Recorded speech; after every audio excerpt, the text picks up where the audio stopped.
Bonjour à tous. On va commencer, on a pris un peu de retard donc on va se dépêcher maintenant. Merci à tous d'être ici, merci à la ville de Sceaux et merci à Othman Kawa donc, qui est élu à la ville de Sceaux et qui nous fait le plaisir de nous accueillir une nouvelle fois pour cette nouvelle Hub Conférence, mais on reparlera dans quelques instants du partenariat qui nous unit avec cette belle mairie qui vous accueille une nouvelle fois. Othman, la parole est à toi. Merci. Mesdames, Messieurs, chers membres de la communauté Hub, chers intervenants, chers amis, je suis heureux de vous accueillir aujourd'hui à Sceaux, au nom du maire, Philippe Laurent, au nom de ma ville et de ses habitants. Sceaux est reconnue comme une ville pionnière dans l'innovation sociale et dans la création de réseaux collaboratifs territoriaux en France. Son engagement dans l'innovation citoyenne a franchi une nouvelle étape lorsque nous avons créé Sceaux Vallée, le premier écosystème d'innovation territoriale, puis UpSo, le premier réseau social d'innovation territoriale que nous avons créé avec le groupe SOS. Véritable réseau social territorial et collaboratif, UpSo est avant tout un réseau d'innovation sociale qui est un véritable lieu d'échange entre porteurs de projets, citoyens, entrepreneurs sociaux, organisations publiques et privées. Après 2 années d'existence, il affiche déjà un bilan très positif. La plateforme compte en effet 1065 membres actifs et 113 projets enregistrés, facilitant les partages d'informations, d'expertise, d'expériences entre les acteurs concernés. Notre ambition, avec Philippe Laurent, était de créer un espace d'échange capable de faciliter les rencontres entre les porteurs de projets locaux et les partenaires, ou financeurs susceptibles d'apporter leur soutien. Nous souhaitons réunir une communauté dédiée à l'innovation territoriale qui apporte des solutions fondées sur l'échange des savoir-faire et encourage le développement de projets à fort impact social. Le projet UpSo s'inscrit dans la politique menée par Sceaux depuis plusieurs années en matière d'innovation citoyenne et d'entrepreneuriat social. Notre ville accompagne les projets citoyens innovants sur son territoire, à l'image de Sceaux Smart, espace de coworking qui a pu se développer grâce à la volonté des habitants et au soutien et à l'appui logistique de la ville. Ou encore ActiveSo, la plateforme qui met en lien les associations et les citoyens de la ville de Sceaux qui souhaitent s'engager dans les missions d'intérêt général, une initiative qui vous sera présentée tout à l'heure. De nombreux événements sont par ailleurs organisés à Sceaux pour réunir les différents acteurs de l'économie sociale et solidaire, comme le forum dédié à l'économie sociale et solidaire, qui a eu lieu une fois par an, en novembre, durant le mois national dédié à cette thématique. L'outil UpSo est complété durant l'année par les Hub Conférences, qui permettent de découvrir et de se former sur différents aspects de l'économie sociale et solidaire. Nous en sommes ce soir à la 3e édition à Sceaux, avec toujours autant de succès. Je suis très fier et très heureux qu'après le succès planétaire rencontré par le film Demain, Cyril Dion et ses amis, Anémone Mérès et Maxime de Rostolan, aient choisi la ville de Sceaux pour venir partager avec nous leur vision du monde de demain. Enfin, Sceaux a également initié la création d'un diplôme dédié à l'économie sociale et solidaire et à la responsabilité sociale des entreprises à l'IUT de Sceaux, rattaché à l'Université Paris-Sud-Saclay, pour former des entrepreneurs de demain et développer les talents dans ce secteur encore émergent. L'ensemble de ces initiatives sont désormais regroupées dans l'écosystème d'innovation territoriale Sceaux Vallée. Mesdames, Messieurs, chers intervenants, chers membres de la communauté Hub, chers amis, cette aventure nous a confirmé qu'en s'appuyant sur nos talents, sur l'excellence de notre réseau éducatif, sur des services innovants et des valeurs humanistes, nous pouvons essaimer de nouvelles initiatives citoyennes et contribuer au mieux vivre ensemble par le faire ensemble. Je vous remercie.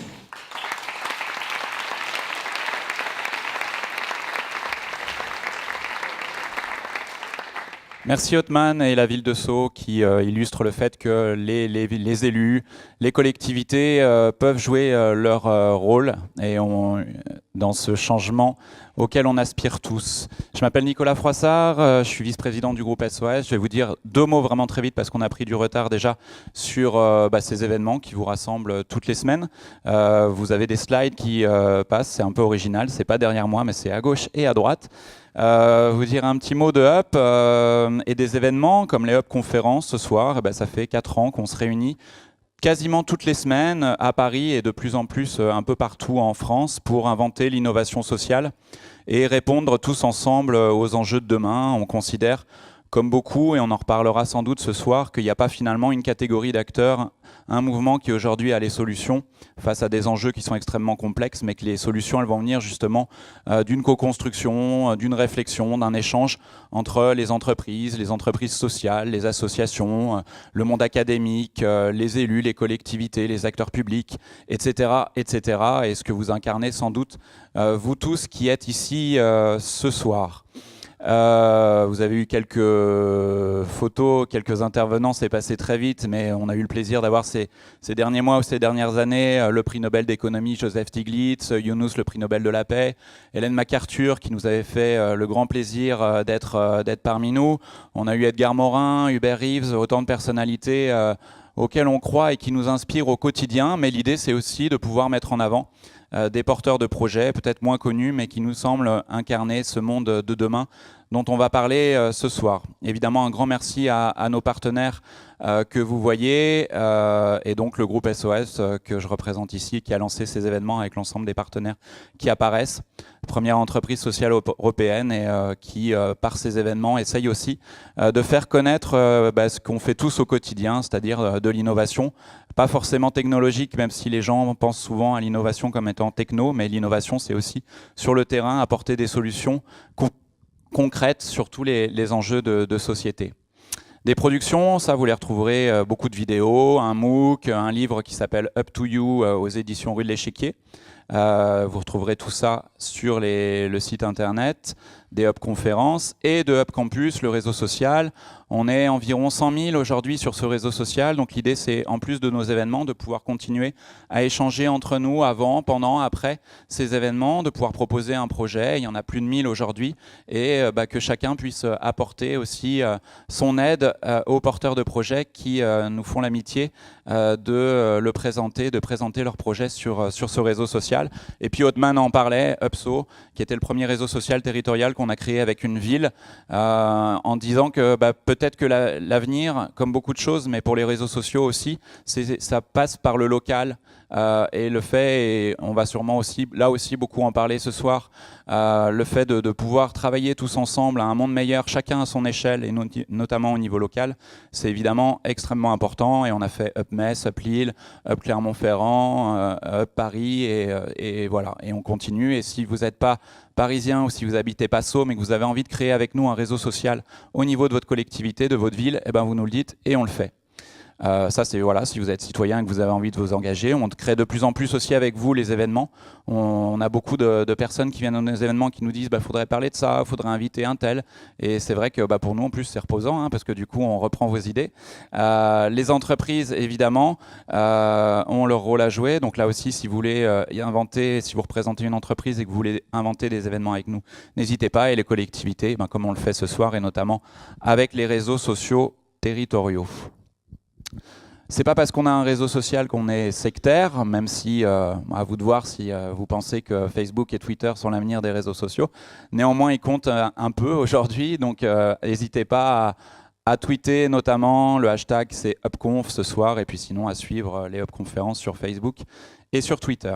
C'est un grand plaisir pour nous d'évoquer ce sujet du monde de demain, demain avec une majuscule, puisqu'évidemment on fait référence au film.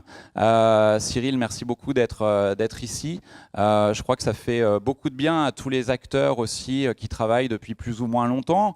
Et finalement on vieillit tous et ça finit par faire longtemps, qu'on espère les uns et les autres qu'il y ait des actions qui permettent de faire connaître au grand public, parce que je pense que l'économie sociale et solidaire finalement gens souffrent de ça, d'essayer de convaincre déjà des gens qui sont déjà convaincus.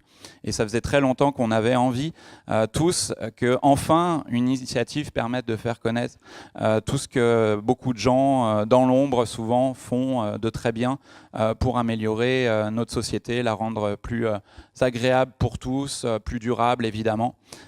Et donc voilà, c'est un grand plaisir.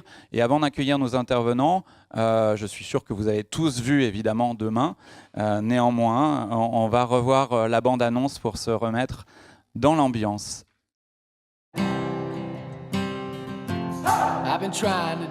Dans quel monde vivront nos enfants dans 40 ans? Léo est né il y a 6 mois, comme des centaines de milliers d'enfants dans le monde.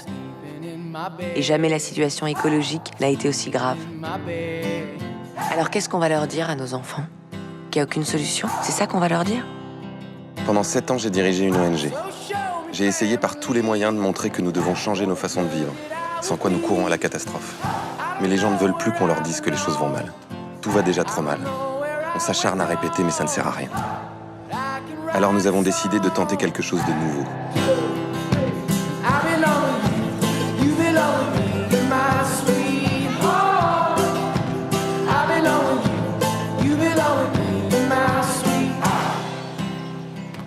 Gandhi disait « Montrer l'exemple n'est pas la meilleure façon de convaincre, c'est la seule. » Partout sur la planète, des hommes et des femmes inventent un autre monde, qui respecte la nature et les humains.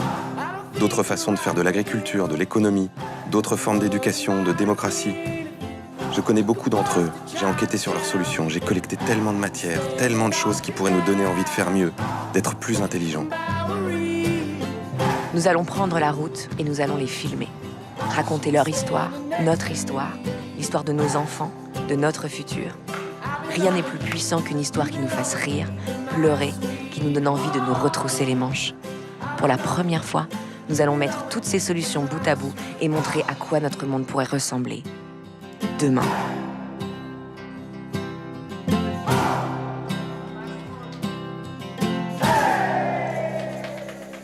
Et je vous propose d'accueillir nos intervenants sous vos applaudissements.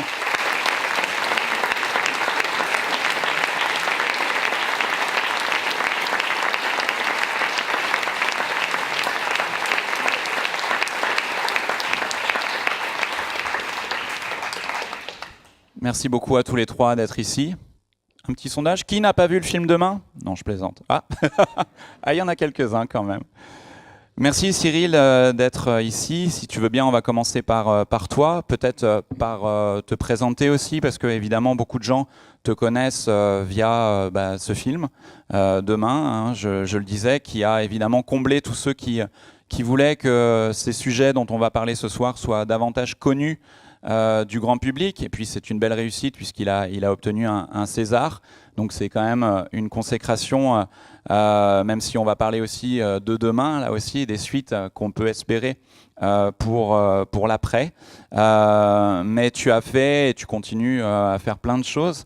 Donc peut-être nous dire qui tu es, en plus de ce réalisateur de ce film, et peut-être aussi comment était venue justement cette idée de créer Demain. Bonsoir tout le monde. Merci d'être là. Qui je suis? Donc je vais avoir bientôt 39 ans. J'ai 2 enfants qui s'appellent Pablo et Lou, qui ont 12 ans et 9 ans. Je suis avec ma chérie depuis 19 ans, qui s'appelle Fanny. Je détestais l'école, mais vraiment beaucoup. Donc quand je suis sorti de l'école, je me suis dit que j'allais toujours essayer de faire des choses qui avaient du sens pour moi, qui potentiellement m'intéressaient, me passionnaient. Petit à petit, au fur et à mesure de ma vie, je me suis rendu compte que j'avais aussi envie de faire des choses qui étaient utiles. Donc j'ai commencé par j'ai fait des études d'art dramatique, j'ai été comédien pendant quelques années. Et puis je faisais des trucs tellement passionnants. J'ai fait quelques rôles à Oscar, comme le complice du brocanteur dans Une femme d'honneur, ou le maître nageur violeur de la piscine dans un téléfilm policier de M6. Des choses dont on se souvient, et d'ailleurs je sens que vous vous en souvenez. Des pubs terribles, genre pour la Française des Jeux, pour des fournisseurs d'accès, enfin bon bref. Et donc à un moment je me suis dit, est-ce que vraiment je fais ce métier-là pour ça? C'est-à-dire pour faire... Je voulais pas faire de métier alimentaire, et puis là je me mettais à faire de l'alimentaire comme comédien, donc ça devenait absurde. Donc j'ai arrêté ça et je savais pas quoi faire de ma vie et j'ai rencontré donc j'ai fait une formation de médecine naturelle, donc je suis réflexologue plantaire, donc s'il y en a qui ont des pathologies vous pouvez venir me voir à la fin. Et j'ai pratiqué pendant 1 an. Je travaillais notamment chez Sony Music et chez Warner Music où je massais les gens de l'industrie du disque totalement stressés au début des années 2000 qui pensaient que leur emploi allait se volatiliser. Donc en général je faisais 10 minutes de manipulation de détente et ils pleuraient. Tellement ils étaient tendus comme des arbalètes. Ensuite, j'ai rencontré un homme qui s'appelle Alain Michel et qui m'a proposé de devenir coordinateur d'une fondation qui s'appelle Homme de Parole, où on a organisé des congrès israélo-palestiniens, donc pour essayer de faire la paix entre les Palestiniens et les Israéliens, et ça a très bien marché. Je vous en prie.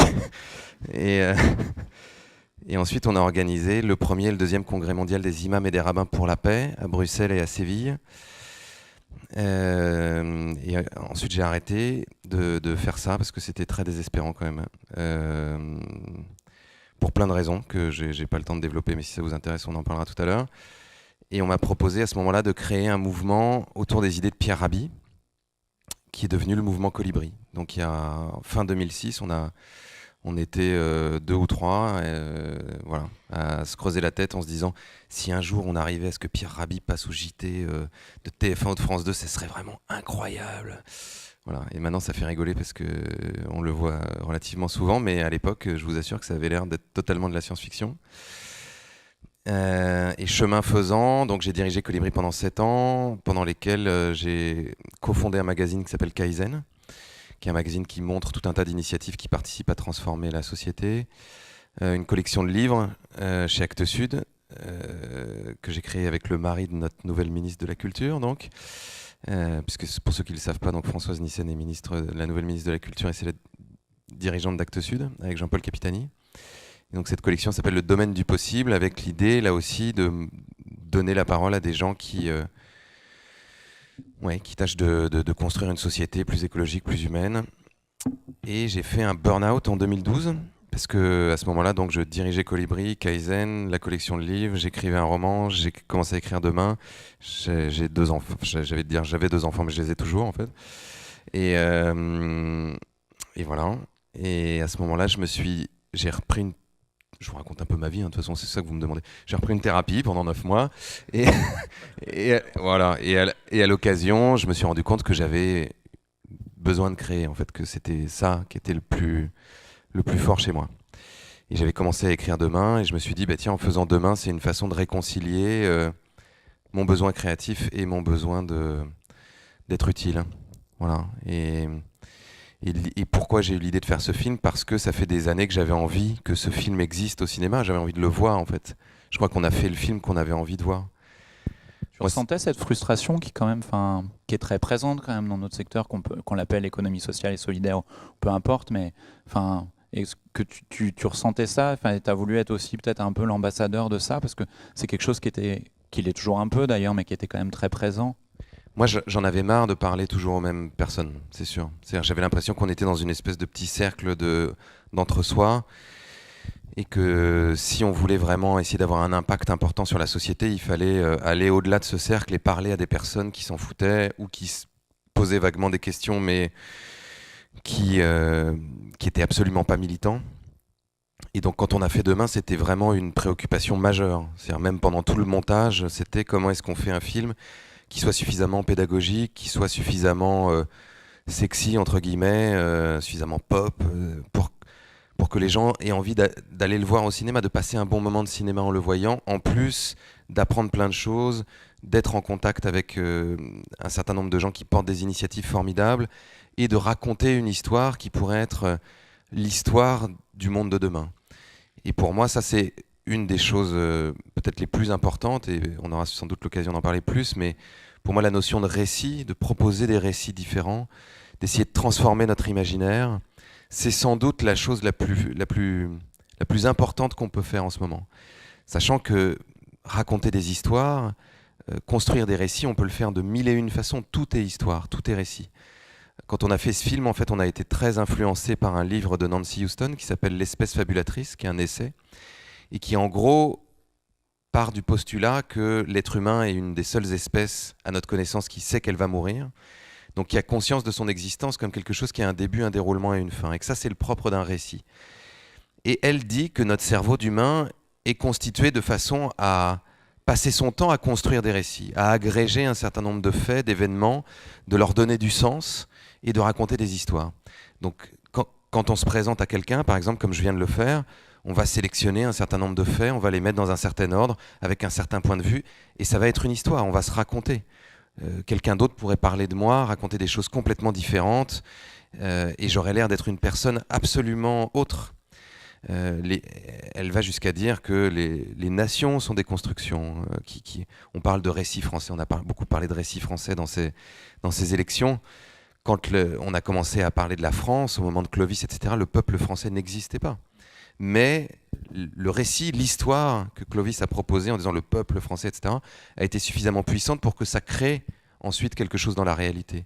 Les religions sont des histoires. Je ne sais pas si vous avez lu Le Royaume d'Emmanuel Carrère. C'est passionnant de voir à quel point celui que les chrétiens appellent Saint Paul a été un des premiers à diffuser la religion chrétienne, alors qu'il a été témoin de rien du tout et qui s'est borné à raconter des histoires à un certain nombre de gens autour de la Méditerranée, et que ces histoires se sont propagées et qu'elles se sont propagées tellement qu'elles ont gagné l'Empire romain, que ensuite ça a rencontré l'histoire avec un grand H, entre guillemets. Mais donc voilà, pour moi, raconter ces histoires-là, faire que la façon dont on voit le monde se transforme, qu'on considère que c'est absolument évident qu'il ne faut plus mettre des pesticides dans nos champs, que c'est complètement ringard d'avoir des gros 4x4, que vouloir avoir un super métier pour gagner des millions, en fait, c'est juste une idée de quelqu'un qui a un problème mental, en fait. Mais c'est vrai, c'est une pathologie. C'est-à-dire que c'est pas un truc qui devrait être socialement révéré en se disant « Waouh, ce mec est tellement génial parce qu'il a tellement de fric, il peut faire n'importe quoi, avoir un yacht. » Enfin, d'une certaine façon, on devrait pouvoir regarder la réalité comme ça en se disant « Mais ce mec a un problème. Peut-être que c'est un truc où il faudrait en avoir une plus grosse ou je ne sais quoi. » Mais non, mais c'est vrai. Et si on pouvait faire ça, et pour moi demain à cette vocation-là, et d'ailleurs il y a un certain nombre de gens qui nous racontaient ça, qui disaient maintenant quand je passe devant un écran dans le métro, je me dis ah ouais mais c'est complètement débile, ça consomme autant que deux familles. Mais voilà, tout d'un coup on regarde les choses avec un autre point de vue, un autre éclairage. Et je pense que ça c'est très important aujourd'hui. Avant de laisser la parole à nos deux autres intervenants, deux petites questions. Parce qu'il y en a beaucoup des initiatives finalement quand on creuse un peu, comment on fait pour en choisir quand on part dans une aventure comme demain? Et la deuxième petite question, et c'est sans doute un peu lié, et tu en parlais à l'instant, comment on fait pour justement vulgariser, faire en sorte de faire que les gens comprennent très vite ce qu'il y a derrière, le sens de ces initiatives qui parfois, qui souvent ont eu du mal justement à communiquer. C'est vrai que souvent dans notre secteur, on n'est pas des grands communicants alors que ce qui est fait est remarquable. Donc comment, et c'est intéressant aussi peut-être pour les gens qui travaillent dans ce secteur-là, comment on fait pour rendre tout ça compréhensible et intéressant pour le plus grand nombre? Pour choisir, en fait, on avait plusieurs critères, parce qu'effectivement, on avait beaucoup plus d'initiatives que ce qu'on a pu mettre dans le film. Et nos critères, c'était... Moi, je voulais des choses qui soient suffisamment réussies depuis suffisamment longtemps pour que ça puisse convaincre même des gens qui n'y croient pas du tout. D'où La Ferme du Bec et Loin, d'où Copenhague, d'où San Francisco, etc. Ensuite, on voulait des personnages charismatiques, parce que c'est du cinéma, donc il fallait qu'on ait des vrais personnages qui dégage quelque chose, qui soit émouvant, qui soit drôle, qui ait une vraie facilité à transmettre aussi ce qu'ils font. On voulait des lieux qui soient cinématographiques. Donc par exemple, on hésitait beaucoup entre Stockholm et Copenhague, et on a été à Copenhague parce qu'il y a beaucoup plus de vélos dans les rues, et que cinématographiquement, c'est beaucoup plus payant, alors qu'à Stockholm, on les voit beaucoup moins. Et puis, il fallait que ces initiatives-là se complètent. C'est-à-dire qu'une des choses qu'on a vraiment cherché à faire dans Demain, c'est à montrer que tout était lié et que c'était comme une espèce d'écosystème. Donc il fallait que ces initiatives se répondent et que ce soit comme une sorte de puzzle où on pouvait accrocher une pièce à une autre. Ensuite, comment faire pour que ça soit compréhensible? Déjà, il faut avoir bien compris soi-même. Sinon, c'est assez difficile d'expliquer aux autres. Et il faut l'avoir compris au point de pouvoir l'expliquer. C'est ce que j'ai dit plusieurs fois à des personnes qu'on interviewait en disant « mais explique-moi comme si j'avais 6 ans C'est-à-dire que si on n'est pas capable de l'expliquer de façon hyper simple, vraiment le B à bas, pour moi, c'est qu'on n'a pas bien compris. Donc, pour faire passer quelque chose, il faut arriver à creuser et puis se dire, mais comment est-ce que je l'expliquerai ou à un enfant, ou à une personne, j'en sais rien, qui parle pas très bien ma langue, ou à une personne qui vraiment mais est totalement hermétique à ce genre de truc. Celui qui gagne des millions. Là, ouais, par exemple. Non, mais ça m'est arrivé. Enfin, je me suis retrouvé avec des patrons de banques multinationales après-demain qui voulaient qu'on discute pour savoir si on n'était vraiment pas d'accord, etc. Et c'est vrai qu'il y a un endroit où on voit qu'on est dans des cultures qui sont tellement loin les unes des autres qu'il faut trouver un espace commun pour pouvoir se parler. Et puis après, on a aussi travaillé à ce que la forme soit accessible. Et pour moi, le fait que ça soit beau, le fait qu'il y ait de la musique, le fait qu'il y ait une esthétique qui fasse rêver, oui, dans une certaine mesure, enfin en tout cas qui soit attirante, concourt au fait qu'on a envie de regarder et donc qu'on peut écouter. Le fait qu'on ait créé des relations avec les personnes qu'on a interviewées, et qu'il y ait une vraie connivence et qu'ils se sentent tellement à l'aise qu'ils peuvent être familiers, ils peuvent être dans une transmission très facile. Tout ça, pour moi, était des petites briques, des petits cailloux qui aidaient. Merci beaucoup, Cyril. Anémone Berès, peut-être que vous pouvez réagir à tout ça, mais avant, et nous dire comment vous vous retrouvez dans ce qui vient d'être dit. Mais peut-être avant, nous parler du réseau Envie que vous présidez il y a depuis 3 ans, c'est ça ? Et nous dire comment vous en êtes arrivé à présider ce réseau qui est intéressant parce que c'est un grand réseau déjà.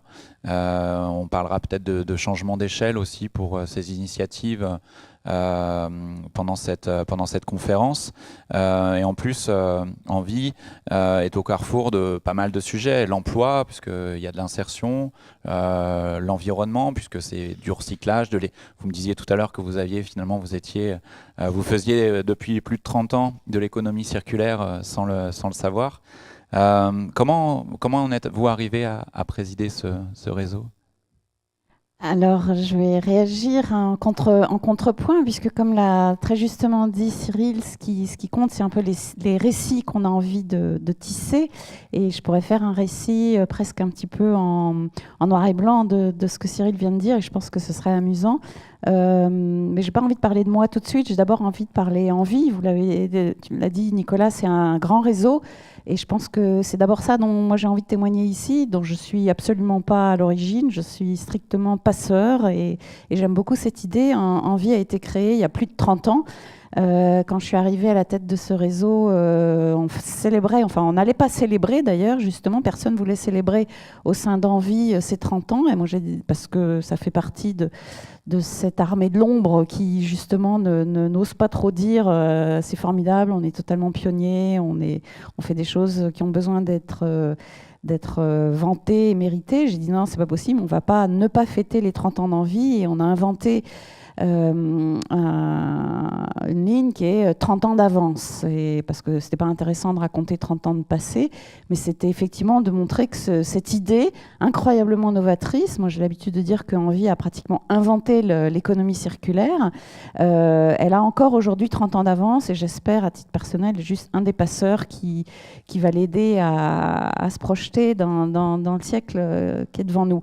C'est un grand réseau, c'est 2500 salariés en France aujourd'hui, dont 2000 sont des salariés en insertion. Alors pour ceux qui ne savent pas ce que c'est que l'insertion, c'est des contrats qui sont aidés pour une petite partie par l'État et qui permettent de donner du travail à des gens dont le monde du travail ne veut pas, qui sont considérés par Pôle emploi, Dieu sait si Pôle emploi a l'habitude d'accueillir des gens sans emploi, mais comme inaptes ou ne pouvant pas s'insérer dans le marché du travail, dans les entreprises dites normales, et qui les orientent donc vers des entreprises d'insertion. Il y en a un certain nombre en France, pas tant que ça d'ailleurs, moi ça me frappe énormément, 3,5 millions de chômeurs en France et 50 000 malheureux emplois d'insertion, alors que l'insertion est une formule qui marche parce et qu'il a prouvé. Envie le prouve depuis 30 ans. C'est 2000 salariés en insertion aujourd'hui, mais depuis l'origine d'Envie, c'est plusieurs dizaines de milliers de salariés qui sont entrés dans une vraie entreprise, même si c'est une entreprise d'insertion, et qui au bout de quelques mois pour ceux qui en avaient besoin 2 ans maximum, on s'en sortit avec un métier entre les mains et surtout avec une histoire où ils ont retrouvé ce lien social qui est celui du travail. Moi, c'est un petit peu le blanc et noir que j'avais envie de faire par rapport à Cyril. Moi, mon parcours, c'est l'entreprise. J'ai un parcours de bon élève et j'ai une belle carrière avec des très beaux titres. Je n'ai pas forcément voulu le plus gros 4x4, juste travail normal, bien fait, et avec cette conviction que le travail est le premier lien social et qu'il est absolument essentiel, indispensable, et que c'est surtout un lieu, l'entreprise, où se créent les projets collectifs, où les hommes et les femmes d'aujourd'hui travaillent et font des choses ensemble, et que c'est important que ces lieux-là soient animés de sens. On trouve ça parfois dans l'entreprise, je dirais, classique, mais quand on travaille chez Envie, on le trouve particulièrement tous les jours. Ça, c'est la dimension sociale. Et ce qui est merveilleux dans le projet Envie, c'est que dès l'origine, ces fondateurs, ces pionniers, ont voulu ont tout de suite lié les choses. C'est pas juste du travail, c'est du travail qui fait du bien à la planète et à la Terre que l'on est en train de massacrer et de dilapider. Et donc, qui ont cherché à trouver des métiers autour de la réutilisation et du réemploi des déchets. De passer d'une économie de déchets à une économie de ressources. Aujourd'hui, vous voyez, j'ai les bons mots pour le dire, ça évoque pour beaucoup de gens ici quelque chose.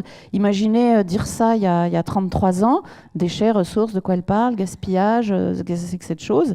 Et dire que les déchets des uns peuvent être des ressources pour les autres, il y en a qui ont encore du mal à comprendre d'ailleurs. C'était totalement révolutionnaire et il y a encore qui ont du mal à comprendre ça aujourd'hui. C'est pour ça que j'ai l'habitude de dire qu'Envie a un peu inventé l'économie circulaire. Des gens qui trouvent du travail près de chez eux, à transformer des déchets, pas les transporter à des milliers de kilomètres, voire parfois dans des pays très lointains où on veut surtout pas voir ce qu'ils vont devenir, pour en refabriquer quelque chose qui va être utile et servir à quelqu'un. Donc pas de gaspillage, allongement de la durée de vie des produits, et le tout en redonnant ce lien social que crée le travail à des gens dont personne n'a voulu et aucune entreprise n'a jamais voulu. Le tout dans des vraies entreprises, qui certaines sont des associations, d'autres ont le statut d'entreprise de droit privé, peu importe, c'est pas du tout le statut juridique, tout ça c'est de l'ESS quand même, des vraies entreprises qui doivent, par cette activité de refabrication et de vente, aujourd'hui il y a eu beaucoup d'autres diversifications, je vous raconte un peu l'activité principale de démarrage, aujourd'hui c'est à une beaucoup plus vaste échelle, mais ce sont des entreprises qui gagnent de l'argent de manière à pouvoir recréer des emplois et continuer à développer des entreprises. Et ça existe, et c'est prouvé depuis 30 ans. On peut être heureux dans une entreprise, et l'entreprise appartient à personne, on ne sait pas qui, et elle gagne de l'argent uniquement pour redonner du travail à des gens. Personne ne repart avec une petite partie de ce profit dans sa poche, et ça marche, et ça va continuer à se développer. Est-ce que vous avez l'impression qu'il y a de plus en plus de gens, de personnes aujourd'hui qui suivent un peu votre parcours, c'est-à-dire sans reprendre effectivement l'exemple, et ça existe aussi, hein, de l'individualiste forcené qui veut gagner le plus possible dans son entreprise. Il y a aussi beaucoup de gens qui sont dans des entreprises classiques, lucratives, mais qui, on le sent, enfin, est-ce que vous pouvez nous le confirmer, qui, un peu comme vous, qui s'intéressent de plus en plus aux associations, à l'agroécologie, à l'engagement citoyen. Est-ce que... Alors, je ne sais pas si je peux témoigner, je n'ai pas du tout d'indicateur statistique. Moi, je pense que le meilleur indicateur statistique, c'est le succès du film de Cyril. Je pense que si ce film a tellement rencontré son public, c'est bien parce que cette sensibilité ne demande qu'à lever, en fait, aujourd'hui. À titre personnel, je peux témoigner que dans ma vie ancienne, en fait, que je ne considère pas du tout comme une autre vie, hein, c'est le même récit, je pense que beaucoup de gens sont heureux en entreprise quand ils arrivent justement à faire du bien autour d'eux, à faire travailler des gens ensemble, à faire avancer des projets, à faire progresser des gens, à rattraper des gens. Donc il n'y a pas qu'une course au profit absurde. absurde. Il y a beaucoup d'entreprises qui sont convaincues que l'entreprise ne peut réussir que si justement elle réussit ce lien social et ce projet collectif. Et puis il y a aussi beaucoup de gens qui utilisent ça comme un moyen à des fins moins louables. Donc c'est pas toujours facile de dire voilà, ça c'est bien, ça c'est mal. Il y a beaucoup de manipulation aussi. Merci beaucoup. Maxime, tu fais partie de ceux aujourd'hui qui incarnent un des volets de ce qu'on peut retrouver dans le film Demain. D'ailleurs, on parlait du Bec est loin, qui est une initiative proche de celle que tu as pu développer, puisque tu es le fondateur de Ferme d'Avenir et aussi de Blue Bees, mais je te laisserai en dire un mot dans quelques instants. Peut-être avant de présenter ces activités, nous dire toi aussi comment tu en es arrivé là. Merci. Alors moi je suis ingénieur, alors tu as commencé par l'âge, donc j'ai 36 ans depuis un mois, j'ai 2 enfants, Léon et Eris. Alors moi je suis ingénieur de formation, j'ai fait un tour du monde sur le thème de l'eau il y a 10 ans. Donc j'ai écrit un livre sur les problèmes d'eau dans le monde. Et puis en rentrant, j'ai rencontré quelqu'un d'assez singulier, le prince Louis-Albert de Broglie, le prince jardinier, que vous connaissez peut-être, parce qu'il a créé le Conservatoire national de la tomate, avec 700 variétés de tomates. Je vous invite à aller voir ce conservatoire. Il y a même des tomates bleues, figurez-vous. Et donc Louis-Albert est propriétaire de la maison d'Hérold. D'Hérold, c'est assez connu pour les planches pédagogiques qu'il y avait dans les salles de classe pendant des générations d'écoliers, avec la carte de France, le corps humain et tout ça. Il voulait remettre au goût du jour ce type de pédagogie par l'illustration, par un dessin un petit peu suranné que certains apparentent à Martine. Enfin, bon, voilà. Et du coup, on a décidé de remettre en place de créer une collection de planches pédagogiques avec plus de 200 planches qui ont été distribuées dans les écoles, et ça m'a permis de comprendre un petit peu tous les enjeux qui pouvaient exister autour du développement durable. Donc on faisait des planches sur la biodiversité en ville, mais sur le cycle des déchets, sur le cycle de l'eau, l'énergie, etc., la coopération et le mutualisme. Donc on allait un petit peu loin dans les sujets et dans les thématiques qu'on abordait. Et assez rapidement, j'ai découvert le biomimétisme. J'aime bien les sondages. Qui est-ce qui a déjà entendu parler de ce mot ? Ouais. Alors, l'avant-dernière conférence qu'on a fait à Sceaux, c'était sur le biomimétisme. Voilà. Donc, ils ont un peu d'avance. Et d'ailleurs, juste un petit rebond, là, tac au tac, sur ce que vous venez de dire sur les déchets des uns sont les ressources des autres. Dans la nature, il y a 5 polymères. Donc, quand il y a quelque chose qui meurt, il y a 20% du vivant qui en fait sa matière première, parce que c'est exactement de ça qu'il est constitué. L'homme a eu la bonne idée de créer 370 polymères. On ne sait pas du tout les dissocier, et évidemment, qu'est-ce qu'on fait ? On préfère tout enfouir, et on se dit peut-être que par l'opération du Saint-Esprit, ça va se redissocier. Bref, le biomimétisme, l'idée, c'est de s'inspirer de la nature. La nature est vachement plus intelligente que nous. Elle a, pendant des milliards d'années, développé des technologies qu'on est infoutu de comprendre, et qui sont des technologies bien plus efficaces que les nôtres, puisqu'elles ne fonctionnent qu'avec l'énergie du soleil. Elles sont résilientes et elles savent pas produire de déchets. Et nous, depuis qu'on a le pétrole, on s'est mis des œillères, on s'est dit on va faire mieux que la nature.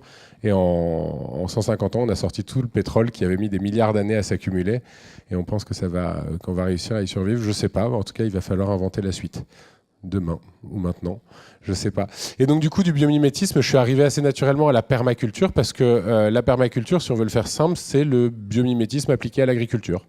On regarde comment fonctionne une forêt, on regarde comment fonctionne une prairie naturelle, et on constate que ça crée 10 à 600 fois plus de biomasse, selon la latitude, qu'un champ de blé.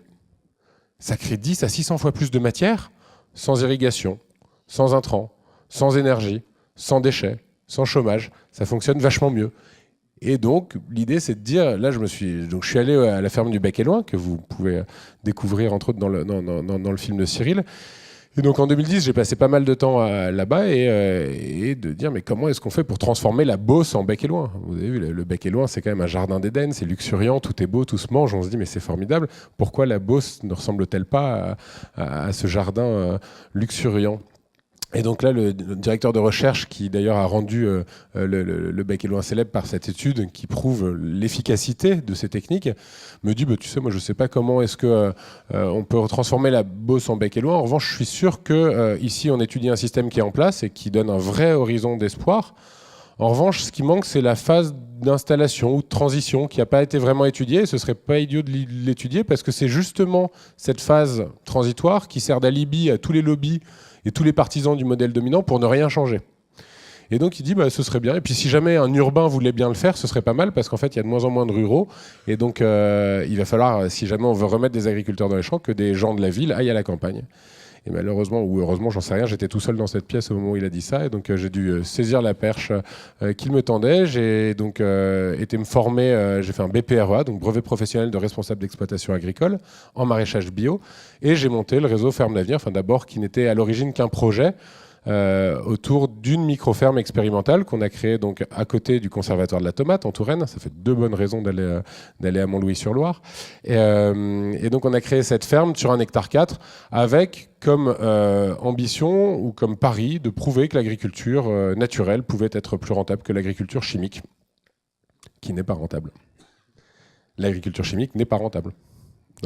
Si jamais on arrête la PAC, donc c'est 10 milliards d'euros, si on arrête la PAC, il y a 70% des exploitations agricoles, d'ailleurs vous remarquez le terme exploitation agricole, qui mettent la clé sous la porte. Même avec la PAC, vous le savez, il y a énormément de gens qui sont quand même assez contraints, il y a une augmentation du nombre de suicides assez effarante. Et donc du coup, notre pari s'est révélé assez vite presque trop ambitieux. Dire qu'on allait se contraindre à prouver ce que le modèle dominant n'avait toujours pas réussi à prouver après 40 ans d'aide, de subventions et de... Hein, on s'est dit, en fait, c'est peut-être un peu difficile. Et on a constaté sur le terrain qu'en fait, c'était plus difficile que ce qu'on avait envisagé. Et donc, faire une rentabilité à 2 chiffres en produisant des légumes, à moins que vous vouliez payer vos tomates 20 € le kilo, ça allait être compliqué. Et donc, ce projet a changé, a muté et a évolué. Et donc, on s'est dit, alors si jamais il y a des freins, on va identifier ces freins, puis on va proposer des solutions pour faire en sorte que cette agriculture se développe. Parce que, et ça c'est quelque chose sur lequel on ne lâchera pas, il faut arrêter de manger du poison. Il faut arrêter de polluer l'eau. Et surtout, l'agriculture est le seul qui pourrait dépolluer l'eau. Il faut arrêter de détruire la biodiversité. J'aime bien les chiffres. Je vous rappelle qu'en 40 ans, donc l'âge de Cyril, moi je suis plus jeune, en 40 ans, on a vu disparaître 40% des animaux sauvages de la Terre. 40% des animaux de la planète ont disparu en 40 ans. Enfin, on peut se dire non mais ça a toujours été comme ça, l'homme a toujours trouvé des solutions. C'est pas vrai, c'est pas vrai. Là, on est vraiment dans une phase hyper critique. Et dans le cadre d'entretiens qu'on a fait, j'ai eu la chance de parler avec Francis Allais. Francis Allais, qui est celui qui a fait le radeau des cimes, qui est un spécialiste de la canopée, des arbres, etc. Et je lui demandais, mais alors, le changement climatique, qu'est-ce que vous en pensez? Il me dit, moi, le changement climatique, je ne sais pas si on arrivera à le voir un jour, parce que ce qui m'affole avant tout, c'est l'érosion de la biodiversité, parce que nous sommes la biodiversité. Et là, on est dans un truc où, potentiellement, dans 100 ans, il n'y a plus d'hommes sur cette planète. Et il dit, si jamais dans 100 ans, il y a encore des hommes sur cette planète, ce qui est sûr, c'est qu'ils mangent bio, local, avec une agriculture qui régénère les écosystèmes. Je ne sais pas si on aura besoin de table, de verre ou de plastique non, c'est pas du plastique. Dans 50 ans, je suis sûr qu'on aura toujours besoin de manger.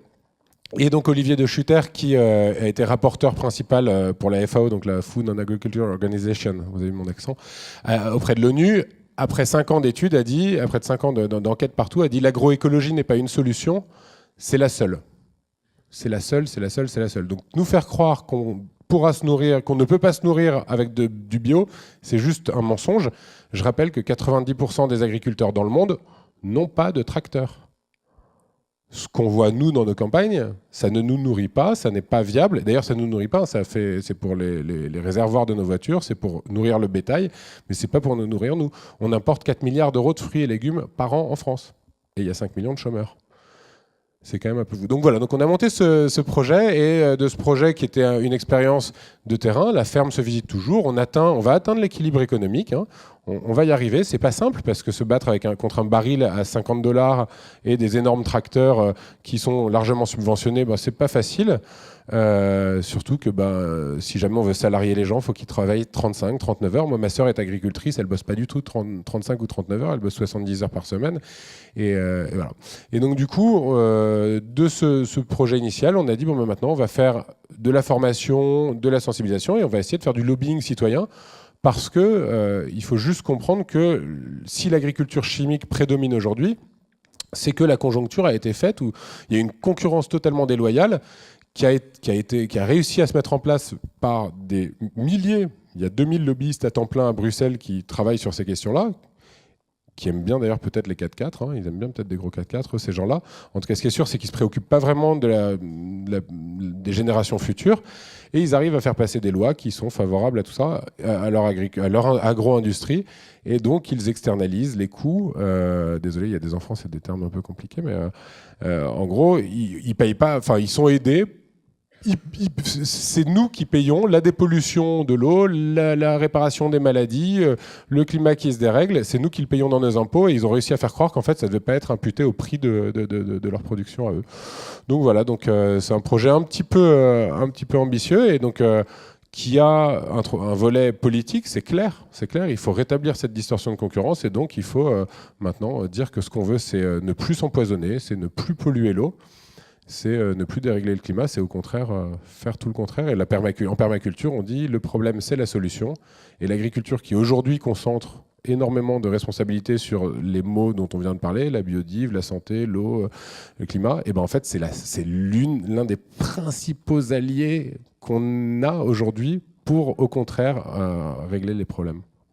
Peut-être un petit mot aussi sur Bluebees, parce que c'est intéressant aussi de permettre à toutes ces initiatives, micro-initiatives souvent, de rencontrer une innovation qui n'est pas toute neuve, mais qui se développe bien, qui est le crowdfunding ou le crowdlending. Peut-être un petit mot là-dessus, parce que tu es à l'initiative de Bluebees, qui est un peu le seul sur ce sujet aujourd'hui, et qui se bagarre justement pour que les citoyens soient aussi un peu les banquiers, dans le bon sens du terme, de tous ces projets qui se développent un peu partout en France. Il n'y a pas de mauvais sens terme banquier, si. Pardon. Non, donc du coup, effectivement, quand je suis rentré de voyage il y a 10 ans, j'avais vu énormément d'initiatives partout dans le monde sur des questions d'eau ou d'accès aux besoins essentiels, avec énormément d'entrepreneurs de pays en voie de développement qui n'avaient juste pas accès au crédit. Et en 2007 apparaissaient les premières plateformes de crowdfunding, donc de financement participatif, qui étaient essentiellement axées sur la production artistique. Et je me suis dit, mais en fait, c'est bien sûr, il faut absolument se servir d'Internet, du fait de pouvoir agréger des gens autour de projets, voilà, pour envoyer de l'argent dans les pays du Sud pour répondre à ces entrepreneurs qui se font jeter par leur banque locale, ou sinon n'obtiennent que des prêts à taux d'usure. Et donc voilà, donc du coup ça a été assez long, j'ai mis 5 ans à le mettre sur pied parce qu'on voulait faire du prêt rémunéré. Or c'est le prêt carré des banques et des établissements de crédit, donc on a épuisé 4 avocats, non 3, et le 4e nous a emmenés à la Banque de France.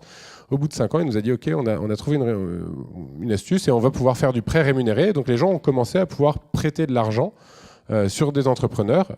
À l'origine, seulement, on n'avait pas le droit de le faire en France. Et depuis le 1er octobre 2014, la loi qui a été d'ailleurs instituée par notre actuel président, on a pu ouvrir ce type d'activité à la France. Et là, on a décidé qu'on allait se focaliser, ce qu'on faisait déjà dans les pays du Sud, mais là, on allait le faire en France aussi, sur les projets agroécologiques. Et donc, vous pouvez prêter de l'argent sur des projets... soit quelqu'un qui veut s'acheter un tunnel pour augmenter sa surface couverte et faire du maraîchage, soit quelqu'un qui veut faire une petite unité de biométhanisation, soit quelqu'un qui veut diversifier son activité, racheter des terres. Bref, et donc du coup, on a beaucoup de projets. Vous pouvez prêter de l'argent à ces projets. Et donc, on sert 2% aux internautes, ce qui est 4 fois plus que le livret A. Hein. Et au moins, pendant ce temps-là, votre argent, il n'est pas dans une banque qui fait...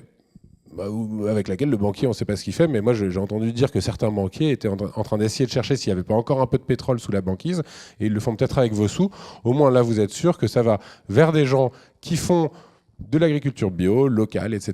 Et donc voilà, c'était le moment de publicité, donc n'hésitez pas à sortir votre argent des banques. Merci Maxime. N'hésitez pas d'ailleurs à réagir les uns les autres, hein, mais... ça m'amène à une question qui est un peu en lien avec ce que tu disais, c'est-à-dire que tes initiatives fourmillent quand même aujourd'hui, il y en a de plus en plus. Et encore une fois, le film Demain l'illustre. Est-ce que c'est vraiment un phénomène de fond pour vous, et vous pourrez réagir les uns les autres? Est-ce que vous voyez justement, on en parle souvent hein, sur la permaculture, en disant les citadins bobos qui tout d'un coup décident de changer de vie et de créer une ferme en permaculture d'ailleurs souvent. Est-ce que c'est un mythe? Est-ce que c'est vrai? Et est-ce que ça concerne d'autres secteurs d'activité? Est-ce que c'est des choses que vous avez vues? Puis deuxième partie de la question, parce que on est un peu serré en termes de temps. D'ailleurs, on laissera un temps d'échange tout à l'heure pour les questions, on essaiera. Mais n'hésitez pas avec le hashtag UpConf aussi à poser vos questions, et j'essaierai d'en reprendre certaines pendant le déroulé. Mais donc première question, est-ce que c'est un phénomène de fond, ce changement quand même, cette quête de sens dont on parle beaucoup aujourd'hui? Et puis, qu'est-ce qu'il faut pour l'accompagner? Comment on fait pour que les initiatives qu'on retrouve dans ton film, Cyril, se développent de plus en plus vite? C'est quoi? C'est le politique? C'est les entreprises dont on parlait? C'est sans doute le citoyen? Le politique, vous pouvez d'ailleurs, parce que c'est un peu d'actualité, nous dire si Nicolas Hulot, qu'on avait eu d'ailleurs dans les Hub conférences il n'y a pas si longtemps, est une bonne nouvelle ou pas. Voilà, comment on accompagne tout ça? Parce que c'est vrai que pour des gens, et c'est peut-être votre cas, c'est toujours un peu difficile de savoir aussi comment on s'engage au quotidien.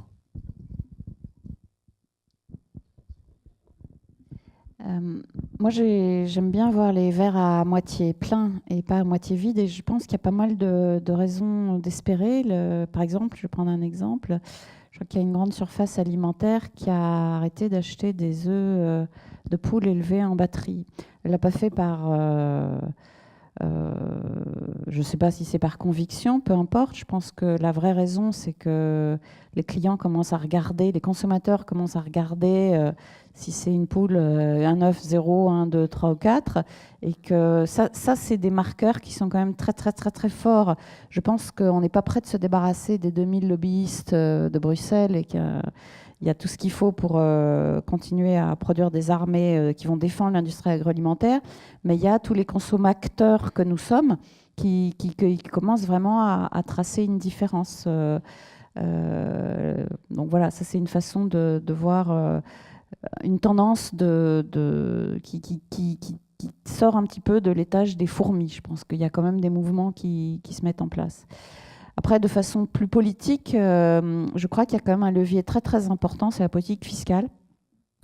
Et nous, dans nos métiers, sans rentrer dans des choses un peu techniques, pour vraiment réussir à transformer des déchets en ressources, et que ce soit plus intéressant de réemployer une machine qui s'apprête sinon à aller en recyclage, ce que Envie fait aussi, mais pour nous, recyclage par opposition à réemploi, c'est qu'on ne peut pas la réparer et la remettre dans le circuit, donc on la démantèle, on dépollue et on essaye de récupérer des fractions de matière à partir de ce travail de démantèlement. C'est toujours mieux que l'enfouissement, mais c'est quand même le minimum auquel on devrait arriver aujourd'hui. Et d'ailleurs, beaucoup de grands groupes industriels se targuent d'être dans l'économie circulaire parce qu'ils font du recyclage. Bon. Mais je ferme la parenthèse pour dire que ça nous aiderait beaucoup, par exemple, que quand nous tous, consommateurs, on achète une machine réemployée, eh ben, il y a une TVA inférieure dessus. C'est des choses très concrètes, très matérielles. Ça existe, la TVA à taux plus faible. Ça existe sur certains produits. Il faut aussi encourager, quoi, pas attendre que le citoyen non plus. Ça c'est vraiment seul. Un levier qui est à la main, peut-être pas de Nicolas Hulot, mais de son voisin. Hein, Bruno Le Maire, peut-être qu'on va réussir à les faire passer ça. Voilà. Et puis sinon, on peut rêver, mais la taxe carbone, ce serait aussi une vraie différence. Donc, il y a quand même des leviers, ils existent, ils ne sont pas si loin. Enfin, taxe carbone est un peu plus loin.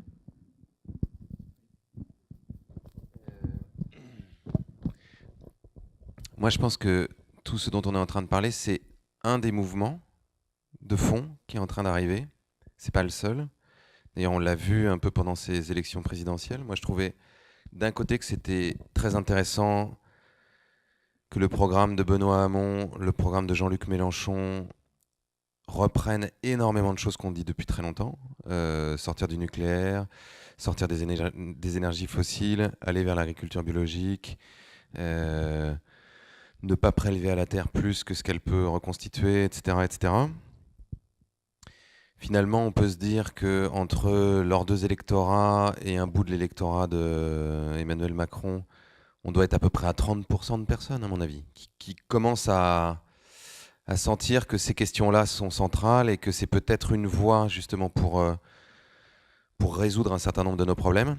Et après, on voit que ça se polarise et qu'il y a d'autres tendances de fond, notamment le repli identitaire, la tendance à croire que si on se referme sur nous et qu'on fait des murs et qu'on empêche les étrangers de venir et qu'on redonne le travail aux Français, etc., ça va être une solution. Et on voit que malgré tout, ça existe, ça. Et puis, il y a les débris du libéralisme, capitalisme qui est encore très, très vivace, malgré tout, qui existe encore fort. Il y a encore plein de gens qui croient beaucoup à ça. Comment est-ce qu'on peut faire pour que ça se démultiplie ou pour qu'il y en ait plus, etc. Je pense que le premier des trucs, c'est d'arrêter de faire en sorte que cette question soit à l'extérieur de nous. On a toujours tendance à jeter cette question, mais comment on pourrait faire pour que ça marche ? Hop, comme ça, après on peut arrêter de s'en occuper. Alors qu'en fait, comment on peut faire pour s'y mettre ? On peut s'y mettre. Non mais c'est vrai. C'est-à-dire comment vous pouvez faire pour vous y mettre ? En fait, vous pouvez vous y mettre. C'est-à-dire vous pouvez commencer, mais c'est vrai, vous pouvez commencer maintenant. C'est-à-dire vous pouvez commencer à faire des trucs dans votre vie, mais parce qu'on passe quand même notre temps à attendre que ça soit quelqu'un d'autre qui résolve le problème. On est d'accord ? Enfin, même moi-même, j'attends que ça soit quelqu'un d'autre qui... D'ailleurs, si Nicolas Hulot pouvait résoudre le problème demain, je serais très content, parce que comme ça, j'aurais pas besoin de m'en occuper. Mais on fait quand même tous ça, plus ou moins. Et pour moi, c'est ça le problème, c'est le problème majeur. Et ce problème-là, ensuite... Évidemment, on peut le décliner de plein de façons. Par exemple, on peut le décliner dans le travail qu'on fait. C'est-à-dire qu'on va se dire, pour essayer de changer les choses, on va prendre plus souvent son vélo, et puis on va aussi prendre des douches plutôt que des bains, et puis on va éteindre la lumière. Mais pour moi, c'est un peu... Et puis on va continuer à faire notre métier qui utilise 80% de l'énergie qu'on dépense dans la journée, et qui concentre l'essentiel de notre créativité. Et ce métier-là, on va complètement l'exclure du champ de... Alors pas toujours, hein, mais dans un certain nombre de cas, on va l'exclure du champ de « là, je pourrais faire quelque chose », parce que ça, on est obligé de le faire, parce que c'est le truc qui nous fait gagner de l'argent à la fin du mois pour pouvoir survivre. Ce qui est pour moi une des choses qui fait tenir le système. C'est-à-dire, comme on a besoin d'avoir de l'argent pour survivre à la fin du mois, et donc d'avoir un salaire ou une rémunération, on a l'impression que ce truc, on est obligé de le faire, et quel que soit le truc qu'on fait, il faut bien qu'on en trouve un, parce que c'est ça qui va nous faire survivre. Et c'est comme ça que vous vous retrouvez avec des gens, et quand vous leur dites le lundi matin comment ça va, ils vous disent comme un lundi. Parce qu'en réalité, ils attendent quand même que ça soit vendredi. Et puis quand c'est vendredi, ils vous disent ça va parce que c'est bientôt le week-end. Et puis quand c'est bientôt les vacances, ils vous disent c'est cool, demain je pars en vacances. Mais qu'est-ce que c'est que ce monde où on attend de partir en week-end ou en vacances ? C'est une phrase de Colin Serrault qu'elle répète souvent, moi qui me fait beaucoup rire, mais bon, peut-être que ça vous fera pas rire, qui dit le salariat, c'est 5 jours de prostitution et 2 jours de réanimation. Mais il y a un truc là-dedans qui est vrai. C'est-à-dire qu'évidemment, il y a plein de gens qui aiment bien leur métier, et le salariat a aussi des vertus de protection sociale, etc. Ne me faites pas dire ce que je n'ai pas dit, s'il vous plaît. Mais il n'empêche que, imaginez qu'on arrive à libérer cette créativité-là. C'est-à-dire imaginez qu'on arrête de se dire, je travaille à la centrale nucléaire, mais j'y vais en vélo. Donc ça va. Et qu'on se dise que le problème, en fait, c'est qu'on travaille à la centrale nucléaire. C'est pas qu'on y allait en voiture et que maintenant on y va en vélo. C'est bien aussi d'y aller en vélo, mais peut-être qu'arrêter de travailler à la centrale nucléaire, c'est bien aussi. Et donc je me dis, si chacun d'entre nous, et vous me direz que ça n'est pas simple, que vous avez des crédits sur le dos et qu'on ne fait pas toujours ce qu'on veut dans la vie, et moi je vous dirais, si. Je pense qu'il faut qu'on essaye de faire ce qu'on veut dans la vie. Et je pense qu'il faut qu'on essaie de faire la chose qui a du sens pour nous. Et vous me direz, oui, mais il y a des gens, ils n'ont pas le choix parce qu'ils vivent dans un environnement social, économique, etc. Et je vous dirais, oui, mais si déjà toutes les personnes qui ont la possibilité de choisir leur vie, de choisir de faire quelque chose qui a du sens pour eux, qui potentiellement est utile pour la société, et surtout de faire la chose pour laquelle ils ont du talent, le truc qui leur donne envie de se lever tous les matins. Vous avez tous eu, j'imagine, un prof qui a changé votre vie, quoi. Et vous avez tous eu un prof où vous avez l'impression que son cours d'1 heure, en fait, durait 4 heures. Parce que c'était horriblement chiant. Et c'était sûrement horriblement chiant parce qu'en fait, cette personne n'était pas faite pour être prof. Et la personne qui a changé votre vie parce que vous l'avez rencontré, que vous aviez l'impression que son cours, ça passait comme ça, et vous vous souveniez de tout ce qu'il a dit, et ça vous a donné envie de faire plein de trucs et d'apprendre plein de trucs, bah c'est sûrement parce qu'il était au bon endroit. Tout comme le boulanger qui fait du pain dégueulasse, et le boulanger que vous connaissez très bien, et vous allez surtout à celui-là parce que son pain, il est vraiment délicieux. Parce qu'il fait le truc qui change un peu la vie des gens, parce qu'il fait ce qu'il aime. Parce qu'il fait ce qu'il a du sens pour lui. Donc moi, je vous encourage à faire ça. C'est-à-dire comment on pourrait faire pour que ça change. On pourrait tous se dire, tiens, qu'est-ce que j'aimerais faire dans ma vie si j'avais plus jamais de problème d'argent, si j'avais 20 millions d'euros sur mon compte en banque et que l'argent n'était pas un problème, et de le faire. Et de faire ça, en fait. Sauf lui qui veut s'acheter un yacht, mais bon, il est incurable. Maxime, tu veux réagir? Ouais, c'est rigolo sur cette idée de dire on peut changer de métier. Hier, j'étais à la formation, donc on fait des formations pour les gens qui veulent s'installer sur du maraîchage de petite surface. Donc hier, on avait 20 personnes. Sur les 20 personnes, il y en avait 4 qui avaient démissionné dans le mois qui venait de passer. Donc, quand le 4e a dit moi aussi j'ai démissionné, tout le monde a fini par éclater de rire en disant oh là là, mais il n'y aura plus personne dans les grosses boîtes. Il y avait 2 banquiers, un informaticien et une fonctionnaire, et ils avaient tous Donc je pense que c'est une tendance, en tout cas en ce qui concerne le retour à la terre et ce lien avec cette chose fondamentale qu'est la nourriture, quoi. C'est un des endroits, c'est un des axes sur lesquels beaucoup de gens se retrouvent. Parce que sur l'énergie, il y a plein de gens qui vont dire ouais, mais pour bosser dans l'énergie renouvelable, il faudrait que je sois ingénieur. Et là, on comprend qu'en fait, on a perdu l'héritage paysan, que ça reste du bon sens, et il y a beaucoup de gens qui veulent s'installer. Et d'ailleurs, sur les installations en ce moment, 40% des gens qui veulent s'installer sont des néo-ruraux, non issus du monde agricole. On les appelle les NIMA. Et ils veulent s'installer sur des fermes qui sont à taille humaine et qui adoptent des principes agroécologiques, etc. Donc je pense qu'on est quand même dans le bon sens. Voilà, moi, c'est à peu près tout ce que je voulais dire. Merci Maxime. Après, par rapport à ce que tu disais, Cyril, on voit bien quand même qu'il y a une France aussi, et les élections présidentielles l'ont montré particulièrement ces dernières semaines, qu'il y a une France qui a peur quand même aussi, à laquelle on le sent tous, c'est difficile de tenir ce type de discours. Donc comment on fait aussi pour ramener cette France-là? Est-ce que c'est justement à ceux qui vont bien, hein? Il y a eu un article récemment qui disait que ceux qui votaient pour Macron notamment, et peut-être pour d'autres, c'est la France qui va bien.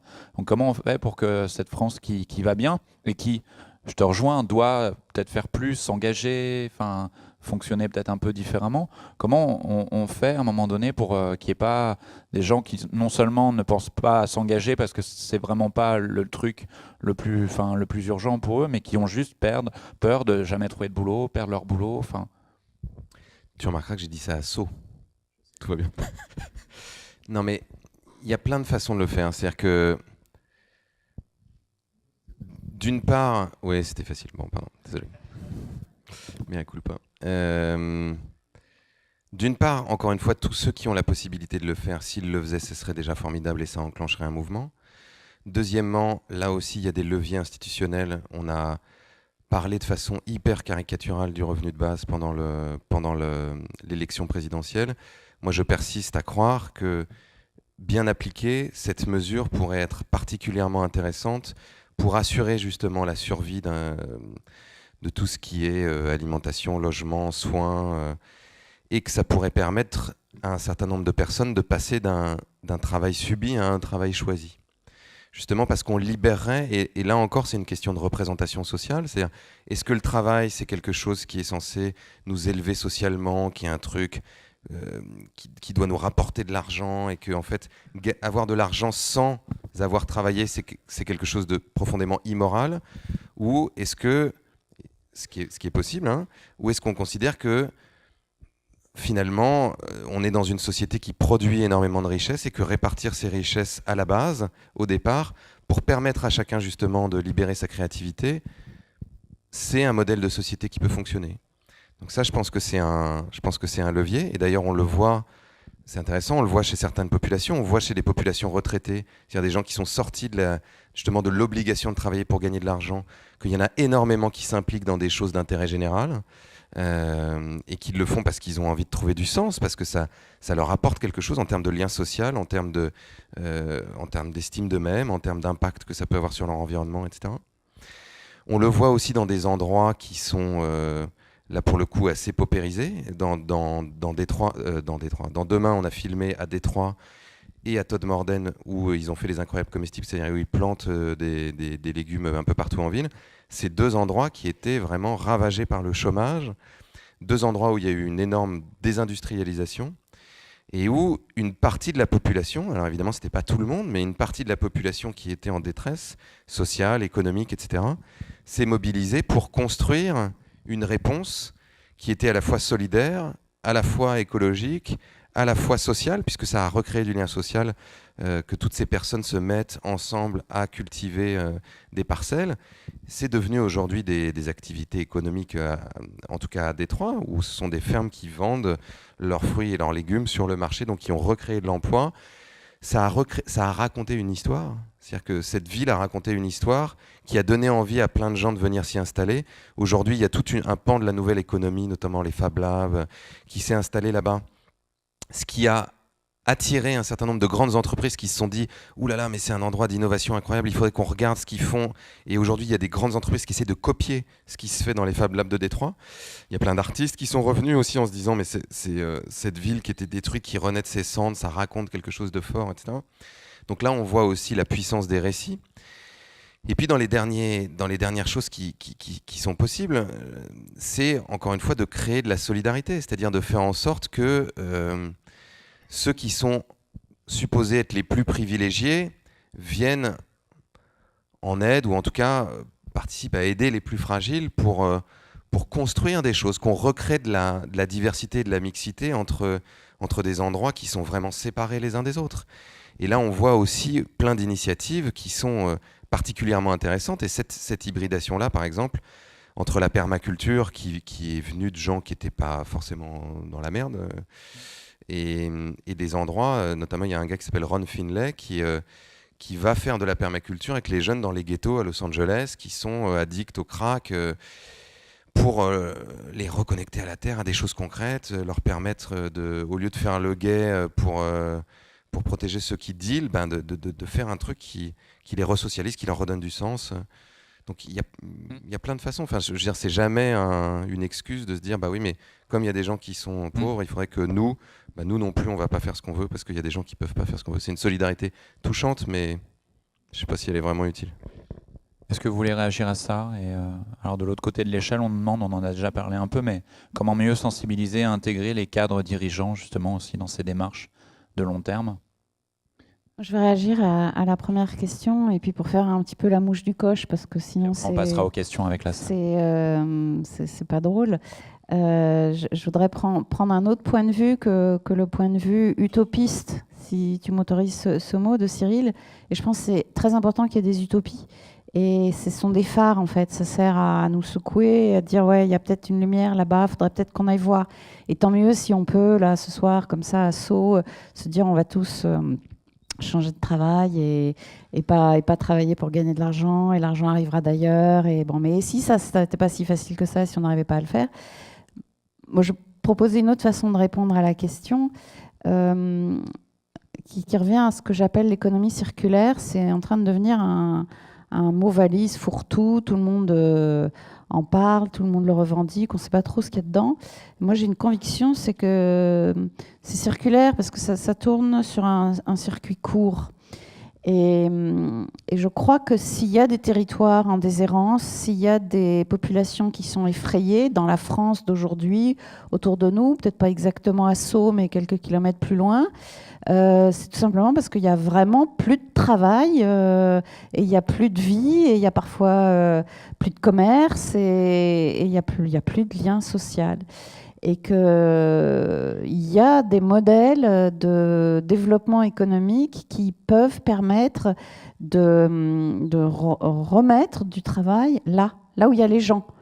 Mais ça passe aussi, et là pour le coup on peut tous se sentir concernés et sans renoncer immédiatement à notre plan de remboursement d'emprunt et à la sécurité sociale, on peut tous par exemple reconnaître qu'il y a des produits qu'il ne faut pas acheter à un prix qui n'est pas le juste prix et qui est allé fabriquer n'importe où et du coup a détruit des tas d'emplois chez nous. Et puis peut-être que le vrai prix du kilo de la tomate, c'est peut-être pas 20 €, mais peut-être plutôt 10 que 50 centimes. Et ça, je crois que des politiques volontaristes pour redonner un certain vrai prix aux choses et arrêter de consommer des produits qui sont fabriqués extrêmement loin et qui mettent tout le monde à la rue. Voilà, ça pour moi, c'est quelque chose sur lequel il faut qu'on se batte et vite, et pas demain. Maxime, là-dessus. Moi, juste peut-être sur aussi un petit mot sur la question là sur. Alors, je sais pas si c'est les 4 dirigeants et les entreprises, parce que. Putain, j'étais ce matin, je faisais une intervention devant 70 cadres de Bouygues Ah bah voilà. Télécom. Sur les 70, 0 avait entendu le nom de Pierre Rabhi. 0. Mais c'est bien, hein, moi je suis super content. Du coup, ça va, on repart sur le colibri, on est reparti il y a 15 ans. Quoi, et... Les bases. Voilà. Non, juste sur l'histoire des métiers, je pense que c'est super important et c'est super courageux, je trouve, de la part de Cyril. Moi, j'ose rarement dire ça parce que c'est quand même assez percutant. Il y a d'autres trucs percutants, je vous en sers un ou deux après. Il est plus du tout temps de faire moins mal. Faut arrêter de polluer moins, quoi. Ce que je veux dire, c'est qu'il y a tellement de créativité et tellement d'intelligence humaine que maintenant, ce qu'il faut faire, c'est régénérer l'écosystème. Et moi, ma femme, donc j'ai un enfant qui est handicapé, dont ma femme s'occupe, elle a dû arrêter son métier, et elle était fiscaliste internationale. Elle est brésilienne, elle aidait des grosses boîtes multinationales à investir au Brésil en laissant le moins d'argent possible sur place. C'est ce qu'elle faisait. C'est légal, hein, c'est de l'optimisation. Elle faisait ça. Et en fait, depuis 5 ans qu'elle s'occupe de Léon, elle se dit, oh là là, bon, c'est difficile d'avoir une vie où je suis un peu sur la maison, mais au moins je suis sûr que j'ai une utilité parce que je sais que là, il n'y a pas de prise en charge pour Léon, donc je sais que je suis utile à la société, au monde. Et elle a été super contente il y a 3-4 mois, quand elle a vu un article dans Alternative économique qui classait la toxicité des métiers. Et le métier le plus toxique, c'est celui qu'elle exerçait avant. Donc elle a dit, c'est super, au moins, là je suis sûr que je suis allé dans le positif. Et effectivement, il y a des métiers qui sont toxiques, il faut se le dire. Hein. Bosser dans une centrale nucléaire, je suis désolé, mais il y a un moment, il faut aussi accepter de dire que bosser chez Areva... Pardon, merde. Non, mais il y a un moment, faut le dire, faut avoir le courage de le dire. Merci Cyril, c'est lui hein, le premier, hein, c'est pas moi. Mais...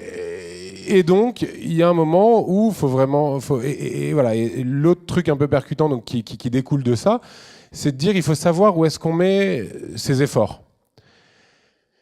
Moi, je suis devenu végétarien sur les questions d'empreinte environnementale. Et j'ai d'autres potes qui sont devenus aussi végétariens et puis continuent à prendre l'avion, à faire des week-ends à Lisbonne ou quoi. Et puis un jour, je lui ai fait, mais je dis, attends, 80 kilos de viande par an, par habitant, c'est ce qu'on mange en France. 80 kilos de viande par an, en équivalent avion, c'est 2400 km. C'est un aller-retour Paris-Lisbonne. Autrement dit, ça sert à rien d'être végétarien pour des questions écologiques si jamais tu prends l'avion tous les 4 matins pour aller te faire un week-end. Un autre, donc ça c'est juste pour donner un rapport d'échelle, hein, l'avion c'est quand même assez violent. Et un autre truc qui est dans l'autre sens, c'est la viande. Enfin, tu parlais tout à l'heure des douches. Moi j'ai fait un tour du monde sur le thème de l'eau et les trucs qu'on avait à dire dans les écoles, c'est ouais super, surtout vous éteignez bien le robinet quand vous brossez les dents. Hein. Et j'ai vu Cowspiracy, qui c'est donc un film que je vous invite à aller voir ou à regarder. Et donc, il fait une enquête sur l'empreinte écologique de la viande. Et puis, il va voir les ONG d'eau qui luttent contre les problèmes d'eau. Et puis, je l'ai pas vu venir, quoi. Il est arrivé, je sais pas si tu as vu le film, il arrive un peu de manière sournoise dans le truc. Et puis, il dit, bon, c'est bien, sur l'eau, qu'est-ce que vous avez à dire? Et puis, les gens disent, on peut faire ça, effectivement, éviter d'arroser en plein cagnard, etc. Puis, il dit, mais vous parlez pas de l'élevage? Pourquoi? Je vois pas le rapport. Un steak, c'est 2500 litres d'eau. Donc, si à un moment vous êtes au resto, au lieu de prendre un hamburger, vous prenez un truc végétarien, vous pouvez prendre des bains toute l'année, il n'y a pas de problème. Non, mais c'est juste pour dire qu'il y a un besoin d'informer, il y a un besoin de se renseigner sur les vrais impacts et de trouver vraiment là où on peut avoir... voilà, je suis désolé, j'ai plombé l'ambiance. Non, alors pour donner le côté positif, pour ceux qui n'ont pas forcément envie de devenir végétarien, moi j'adorais la viande et ma sœur est éleveuse et ma belle famille est éleveuse, donc c'est un peu compliqué à la maison. Mais pour ceux qui veulent déjà faire un petit truc, on dit toujours le bio c'est trop cher. Si vous diminuez de 20% votre consommation de viande, vous passez tout en bio à Isoku. D'accord ? Même budget, vous diminuez juste de 20% votre consommation de viande, vous pouvez tout passer en bio. Donc vous pouvez le faire, c'est super, vous encouragez des filières bio, locales, de saison, etc. Et vous montrez la voie et vous faites plaisir et vous donnez pas de poison à vos organes, c'est quand même pas mal. Tu n'as pas parlé des entreprises parce que c'est intéressant aussi le fait qu'on n'y pense pas toujours, mais il y a beaucoup d'entreprises qui ont envie de travailler avec toi. Enfin, sur Ferme d'Avenir notamment, enfin, il se passe quelque chose quand même. Alors après, il y a de la sincérité ou pas dans ces entreprises, mais il y a quand même quelque chose qui se passe ou pas. Ouais. Non, mais dans la mesure où on est prêt à changer aussi le métier de l'entreprise, dès lors qu'on arrive à se mettre d'accord pour dire qu'en fait l'impact de l'entreprise, selon le scope qu'on prend, mais on essaye de prendre le scope le plus large et d'être honnête intellectuellement. Dès lors qu'on admet que l'impact est négatif, et ben il faut juste, d'abord, moi c'est le préalable, c'est de dire ok, on va changer, on va essayer d'avoir un impact, on va régénérer l'écosystème plutôt que de polluer moins, quoi. Enfin, essayons d'aller aussi loin dans la démarche, et il faut répondre à des besoins. Enfin, il faut répondre à des vrais besoins. Il ne faut pas créer des nouveaux besoins. Et à partir de ce moment-là, et au sein de certaines entreprises, il y a des dirigeants qui sont super clairvoyants, qui ont vraiment compris beaucoup de choses, qui sont brillants et qui veulent, par exemple, offrir à leurs salariés dans le resto d'entreprise du bio local. Donc, ils créent une ferme. Donc, on aide des entreprises à créer des fermes pour se fournir en direct et pour arrêter d'acheter des trucs qui viennent d'ils savent pas où. Donc non, certaines veulent créer leur ferme aussi. Certaines veulent créer leur ferme, parce que ouais, donc on crée des fermes pour ce genre d'entreprise. Moi je pense que de toute manière les entreprises sont là et je suis assez. Enfin, moi la question qui est sous-jacente à la question du revenu de base, c'est est-ce que l'homme est vraiment fait pour travailler tout le temps, quoi. Je suis pas sûr. Je suis vraiment pas sûr. Moi la valeur travail c'est important, mais il y a plein de gens qui ont envie de travailler. Il y en a plein d'autres qui sont pas faits pour travailler dans l'acception du terme travail tel que c'est d'ailleurs tripalium, quoi. Et en plus d'ailleurs on augmente tellement la productivité, je sais pas, il y a 25 ans on était au Minitel et au fax. Comment on peut imaginer qu'on n'est pas 100 fois ou 200 fois plus productif? C'est pas possible, il n'y aura plus jamais le plein emploi, faut arrêter de se mentir. Il y a 48% des jobs qui sont automatisables d'ici 2050. Donc il y a un moment où il faut juste se dire mais c'est super, on va juste dire que tout le monde, ça c'est dans la Déclaration universelle des droits de l'homme, tout le monde a le droit à se loger, à se nourrir, à avoir, et voilà, c'est déjà cool. Et au moins on leur donne ce nécessaire. Et après, ceux qui ont envie de bosser, enfin on ne dit pas qu'on n'est pas dans les colcos communistes, tout le monde pareil, etc. Mais il y a, voilà, je pense, je pense qu'effectivement, et c'est vachement courageux, mais il y a des gens, d'ailleurs nous, à Ferme d'Avenir, on récupère des gens qui se disent des rescapés de ce monde-là et qui disent, attends, moi ça va, hein. Ça, je vais retrouver l'autonomie. Et il y a plein de gens qui arrivent à être autonomes, hein. Enfin, ma sœur, que tu connais, elle a une ferme où ils produisent tout ce dont ils ont besoin. Ils ont même une école Montessori dans une yourte. Ils sont autonomes, quoi. Enfin, voilà, elle ne se sert pas un énorme salaire. Ils partent pas à New York où ils prennent pas l'avion tous les 4 matins. Mais voilà. Et donc, du coup, il y a plein de gens qui peuvent le faire. Je pense qu'effectivement, et ça, c'est un truc sur lequel je vous rejoins et sur lequel on a des discussions avec Cyril, c'est qu'est-ce qu'on peut attendre des politiques? Et j'espère, moi, vraiment que les politiques s'emparent d'ailleurs de ce terme permaculture. La permaculture, c'est pas juste une technique agricole, c'est souvent vu comme ça, mais nous, la définition qu'on en donne, c'est une méthode de conception d'écosystèmes humains équilibrés. Donc on essaie de faire un écosystème humain équilibré. Quel plus beau challenge pour un homme ou une femme élu que de transformer le territoire qu'il administre en un écosystème humain équilibré, un truc apaisé, quoi. Non mais et donc voilà. Et je pense que les hommes et femmes politiques, qui le font par vocation et pas pour autre chose, devraient, pour l'intérêt général, travailler sur ces notions-là. Et nous, on les invite à réfléchir à ça. Et voilà, ça va peut-être se faire un jour. Nicolas Hulot, c'est une bonne nouvelle? Moi, oui, bien sûr, je suis ravi. Après, vas-y, ta réflexion était intéressante. On est à un moment intéressant parce que... Et puis après, on passe aux questions. On en a parlé avant. Non, mais je trouve que c'est un moment intéressant parce que là, moi, j'ai tendance à penser que le système politique tel qu'il est fichu fait que quand on est au pouvoir, ce qui est en fait un mot assez trompeur parce qu'on n'a pas tant de pouvoir que ça, on a un pouvoir justement très limité. Parce que le pouvoir est multiple et qu'il est... pour pouvoir faire quelque chose, il faut que vous ayez l'Assemblée derrière vous, il faut que vous vous dépatouillez des lobbies, il faut que vous dépatouillez de votre administration qui ne veut pas toujours faire ce que vous voulez faire vous.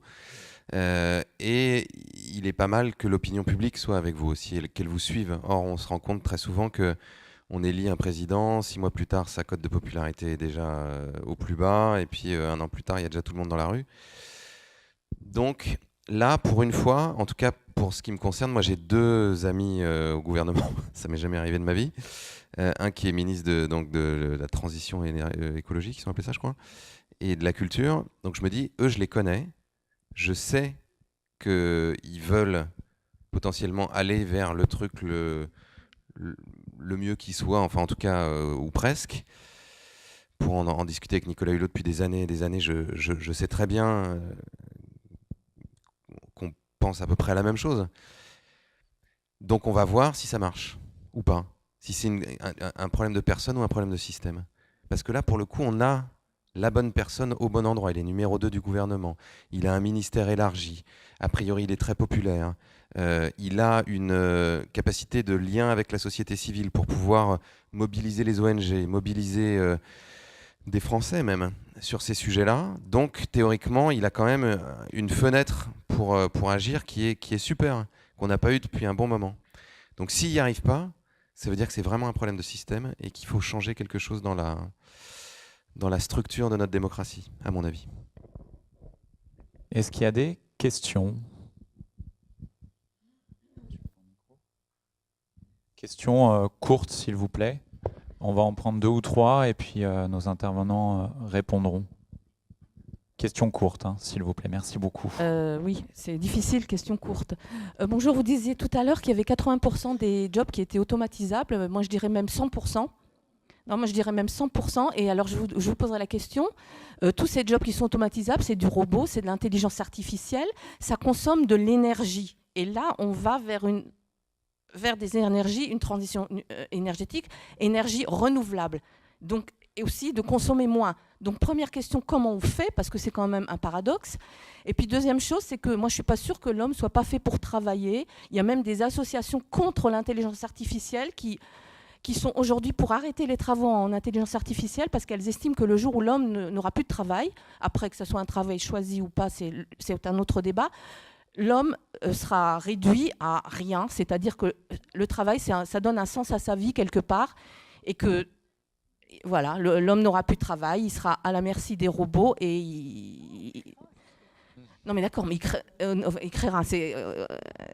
il créera quoi? Merci beaucoup. Et avec quoi? Il créera Madame, quoi et merci, avec quoi? merci. Parce qu'il crée déjà l'homme. Il va pas attendre ça, il va pas attendre qu'il y ait des robots pour créer. S'il vous plaît. Il y a des questions là-bas. Sur l'énergie et le travail. Il y a deux questions. Oui, bonsoir. Alors déjà, bravo à tous pour l'énergie que vous déployez pour les bonnes causes.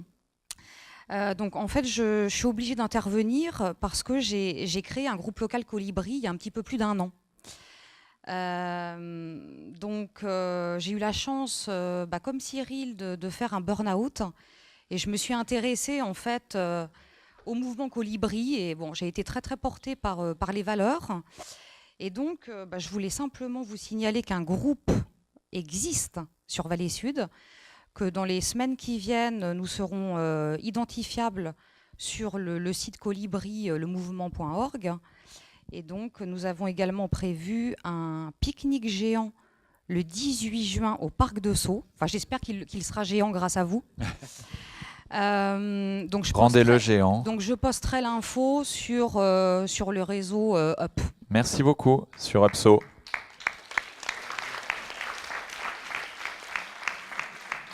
N'hésitez pas, comme madame, effectivement, à mettre vos actus sur upso-so.org, c'est l'idée. Je suis un peu surpris que vous ne parliez pas de recherche scientifique. En quelques années, la Terre entière s'est électrifiée. En quelques années, Internet s'est répandu sur toute la Terre. Vous êtes, je trouve, trop pessimiste. Par exemple, pour les végétariens, j'ai un ami qui envisage d'enrichir le manioc en protéines, par exemple, par fermentation, pour fournir des protéines à l'Afrique, vous voyez.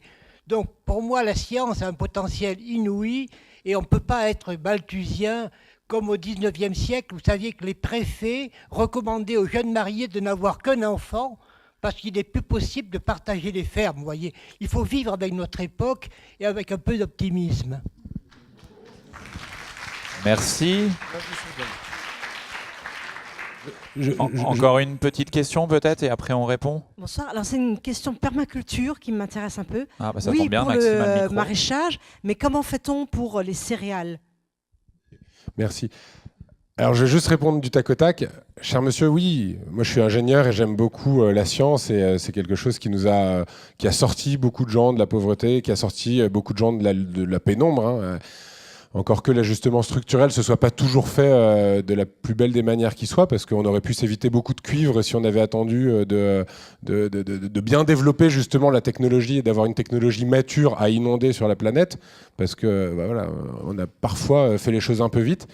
En termes de science, donc là sur l'agriculture, en 1940, avec 1 calorie fossile, nous savions produire 2,4 calories alimentaires.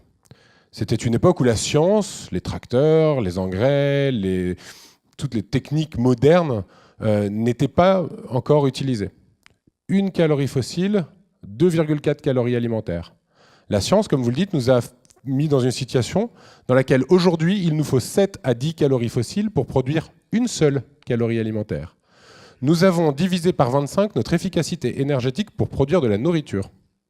Donc, il faut de la science, il faut de la technique, il faut de la précision, il faut de la recherche, et la permaculture fait partie, enfin, s'imprègne de toutes les nouvelles technologies.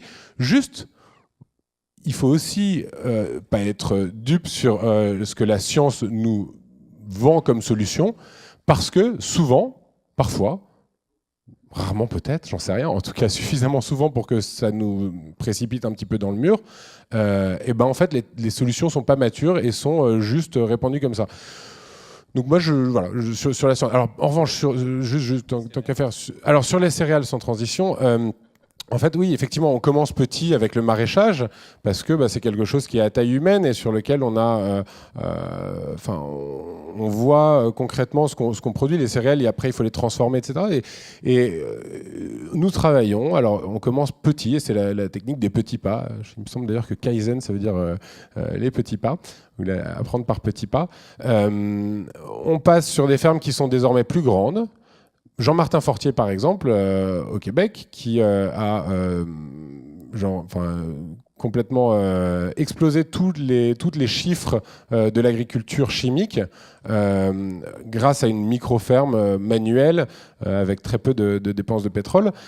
Il est passé de cette ferme d'1 hectare à une ferme de 70 hectares. Et en fait, nous, on fait pareil. Donc là, on fait 70 hectares en Île-de-France. On est en train de créer 4 fermes expérimentales pour étudier, parce que nous sommes pour la recherche, pour étudier comment on pourrait avoir une gestion holistique intégrant 10% de maraîchage, en gros, et le reste en pâturage avec des rotations plus ou moins longues, et pourquoi pas d'ailleurs des unités de transformation sur place qui seraient du circuit court et qui permettraient justement de regagner la main sur la valeur ajoutée le long de la filière.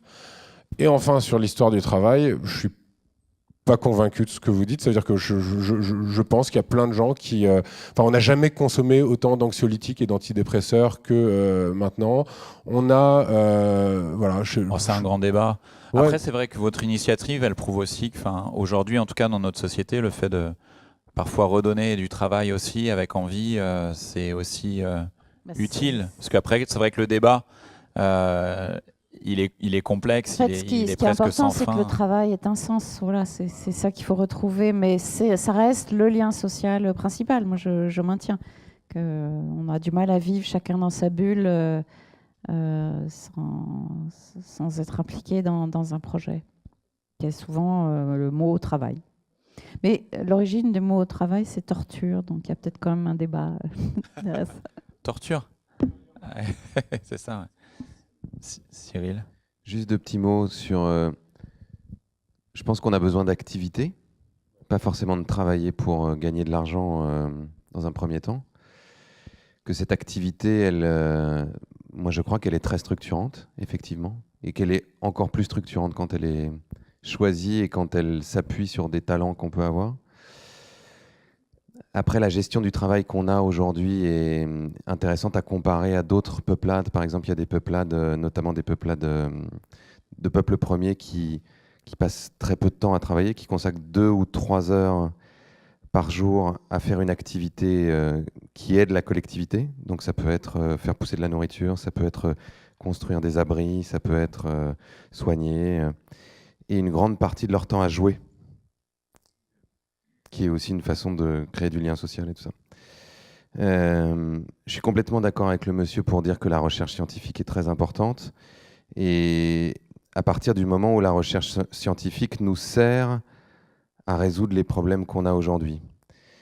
Là, moi, je suis en train de publier un livre chez Actes Sud, justement dans la collection dont je parlais tout à l'heure, qui s'appelle L'économie symbiotique, qui est passionnante, qui en gros fait ce que disait Maxime tout à l'heure, c'est-à-dire regarder comment on s'inspire du fonctionnement de la nature dans l'ensemble des fonctionnements de notre économie, et en gros comment on crée une symbiose entre l'écosystème naturel qui permet un certain nombre de choses, l'écosystème humain qui est très particulier, puisqu'en fait l'être humain est arrivé dans l'écosystème global avec des spécificités, notamment la capacité d'organiser, de prévoir, de conceptualiser, qui a, à notre connaissance, pas ailleurs dans la nature.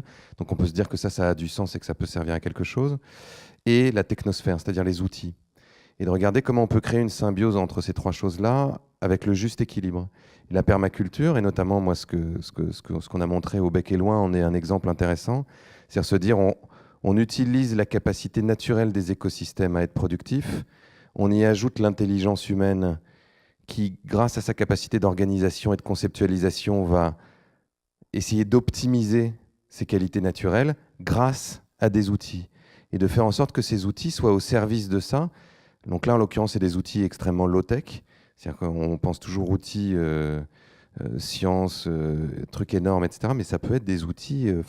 l'outil est une excroissance de l'être humain depuis extrêmement longtemps, qui est une façon de pallier à sa fragilité. Donc là, on a des recherches scientifiques qui sont absolument passionnantes et qui nous obligent à comprendre justement les mécanismes naturels. Dans ce livre, Isabelle Delannoy explique comment on pourrait demain certainement remplacer un certain nombre de métaux qui demandent une extraction qui est à la fois parfois catastrophique pour l'environnement et puis qui oblige d'envoyer des gens dans les mines, par les mêmes pièces à partir de matière végétale. Et que cette matière végétale pourrait être produite par des jardins filtrants qui seraient installés dans les villes pour recueillir les eaux et pour épurer les eaux sales grâce à des systèmes de phytoépuration comme ce que vous avez pu voir au Bec et Loin, qui permettent de produire énormément de biomasse extrêmement vite parce que c'est des lieux humides. Et que cette production de biomasse pourrait nous servir à l'industrie, à la construction.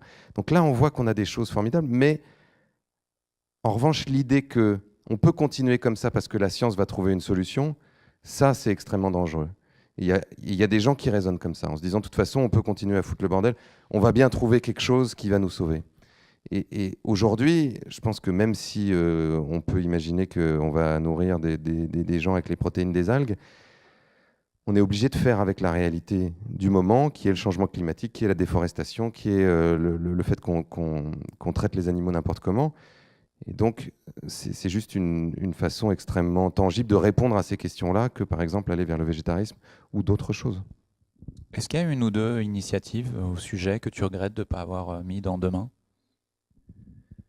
Oui, mais il y en a plein, en fait. Il y a plein de sujets, notamment, moi, j'aurais aimé parler de santé, j'aurais aimé parler des médias, parce qu'aujourd'hui, les médias sont une des choses qui façonnent l'opinion, qui pourrait... finalement être extrêmement pédagogique. Oui, il y a des lieux même où on a été, qu'on n'a pas pu montrer. On a été dans une ville, par exemple, qui fait tout local dans le nord des États-Unis, qui est presque à la frontière canadienne, qu'on n'a pas pu montrer. J'aurais adoré montrer plein d'autres choses. Il y aura une suite ? Demain 2, le retour. Plus fort. Ouais. Ils sont allés encore plus loin.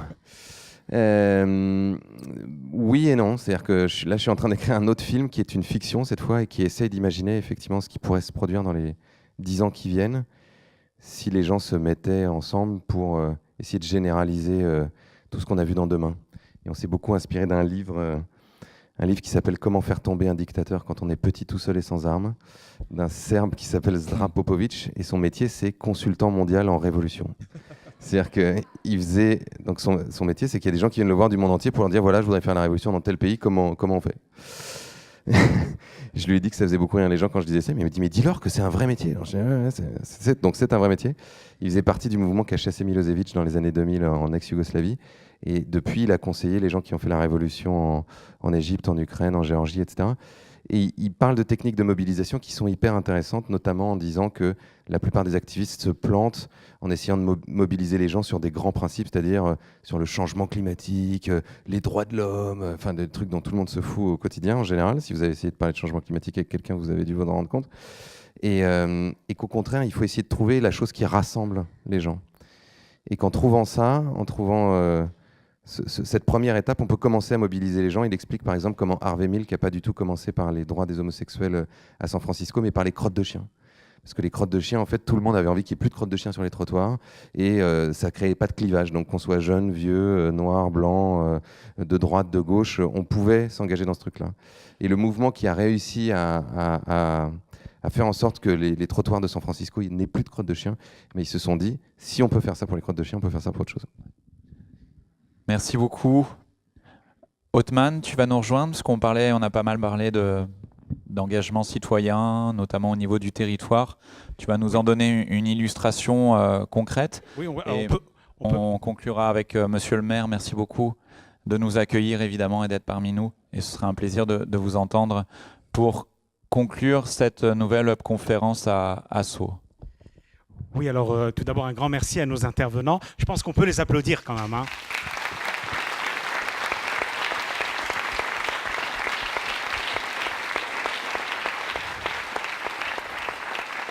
C'est vraiment un grand honneur et une grande fierté de vous accueillir à Sceaux. Alors effectivement, comme je vous le disais, Sceaux étant une terre d'innovation sociale, je vous avais annoncé qu'on vous présenterait en avant-première une initiative qu'on va lancer très bientôt.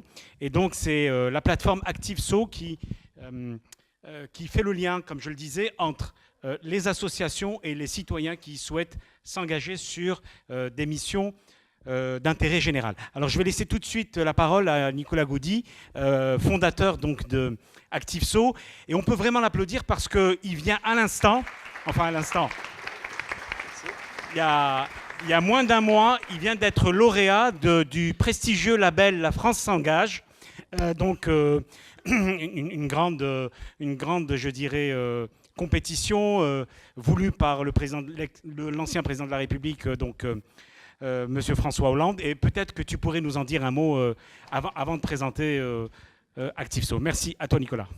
Mais merci beaucoup Othman. Merci à vous, chers intervenants, pour cette discussion qui était pleine d'énergie et d'optimisme. Moi j'ai trouvé même pas mal d'humour parfois. Alors avant de présenter du coup Active, quelques mots sur la plateforme et sur le prix La France s'engage. Le prix La France s'engage, c'est un prix qui avait été impulsé par François Hollande pour accompagner financièrement, mais aussi dans la communication et dans le développement des projets à impact positif au niveau territorial, et pour les aider, les accompagner dans le développement d'une plus grande échelle dans d'autres collectivités territoriales. Donc nous, on a lancé la plateforme notamment à Paris et Bordeaux, et aujourd'hui, en effet, on lance officiellement la plateforme sceaux.active.org. Tout à l'heure, on vous a proposé, non pas sans intérêt, éventuellement de réfléchir à comment vous pourriez donner du sens, pourquoi pas jusqu'à aller quitter votre job actuel pour se reconvertir dans des sujets d'intérêt généraux. Pour ceux qui ne seraient pas encore tout à fait sûrs de cela, alors on peut promettre tout le monde d'accord, en tout cas, on peut vous proposer une première solution pour que chacun d'entre vous, si ce n'est pas déjà fait, puisse agir ponctuellement ou régulièrement autour d'actions d'intérêt généraux et au coin de votre rue, en bas de chez vous. L'idée, c'est simple. Active, c'est une plateforme d'engagement citoyen à destination des collectivités territoriales. C'est un peu finalement un Airbnb ou un Blablacar de l'engagement citoyen. On sait que pour s'engager facilement, compte tenu de votre vie professionnelle et de votre vie privée, il faut parfois simplifier le tout. Le digital permet ça. Donc en gros, on géolocalise l'ensemble des appels à mobilisation des associations d'une ville et on vous permet, à vous citoyens, de pouvoir vous géolocaliser, filtrer selon vos centres d'intérêt, plutôt l'éducation, plutôt la culture, plutôt le sport, plutôt les droits de l'homme, et selon vos disponibilités. Est-ce que vous êtes disponible ponctuellement, demain, 2 heures, ou régulièrement, pendant 1 mois, 3 mois ou plus? Je ne sais pas si on peut voir... Voilà, le site donc, se présente comme ça. Vous pourrez dès ce soir ou dès demain aller le voir pour voir un petit peu s'il y a des actions, des missions qui peuvent vous intéresser. Donc c'est so.active.org. Si on descend un petit peu, donc là c'est une explication d'Active, mais que je viens finalement de faire assez simplement. Il faut se rappeler de 3 points. Géolocalisation, centre d'intérêt et disponibilité.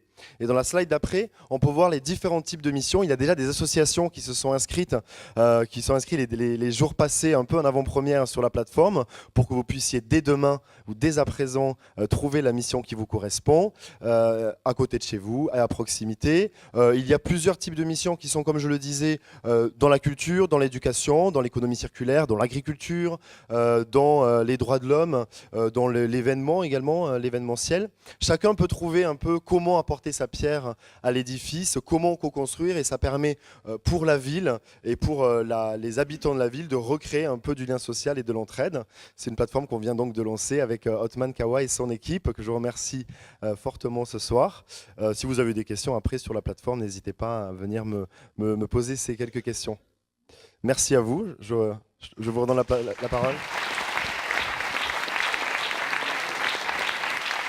Merci Nicolas, merci. Et à présent, j'invite Monsieur le maire, Philippe Laurent, à nous dire donc un petit mot.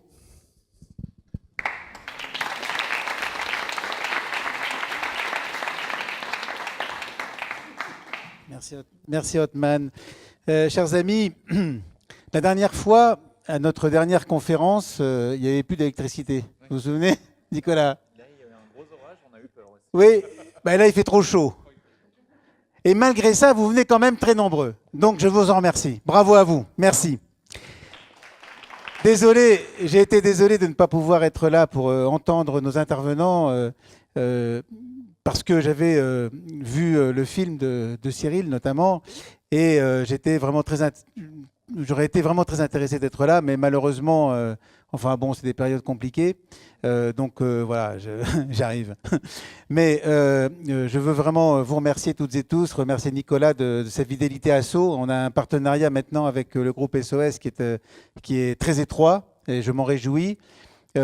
Je ne vais pas vous redire tout ce que vous a dit certainement Othman, parce que je le connais bien, naturellement, et il a dû vous dire que Sceaux était naturellement la capitale de l'innovation sociale, de l'engagement citoyen.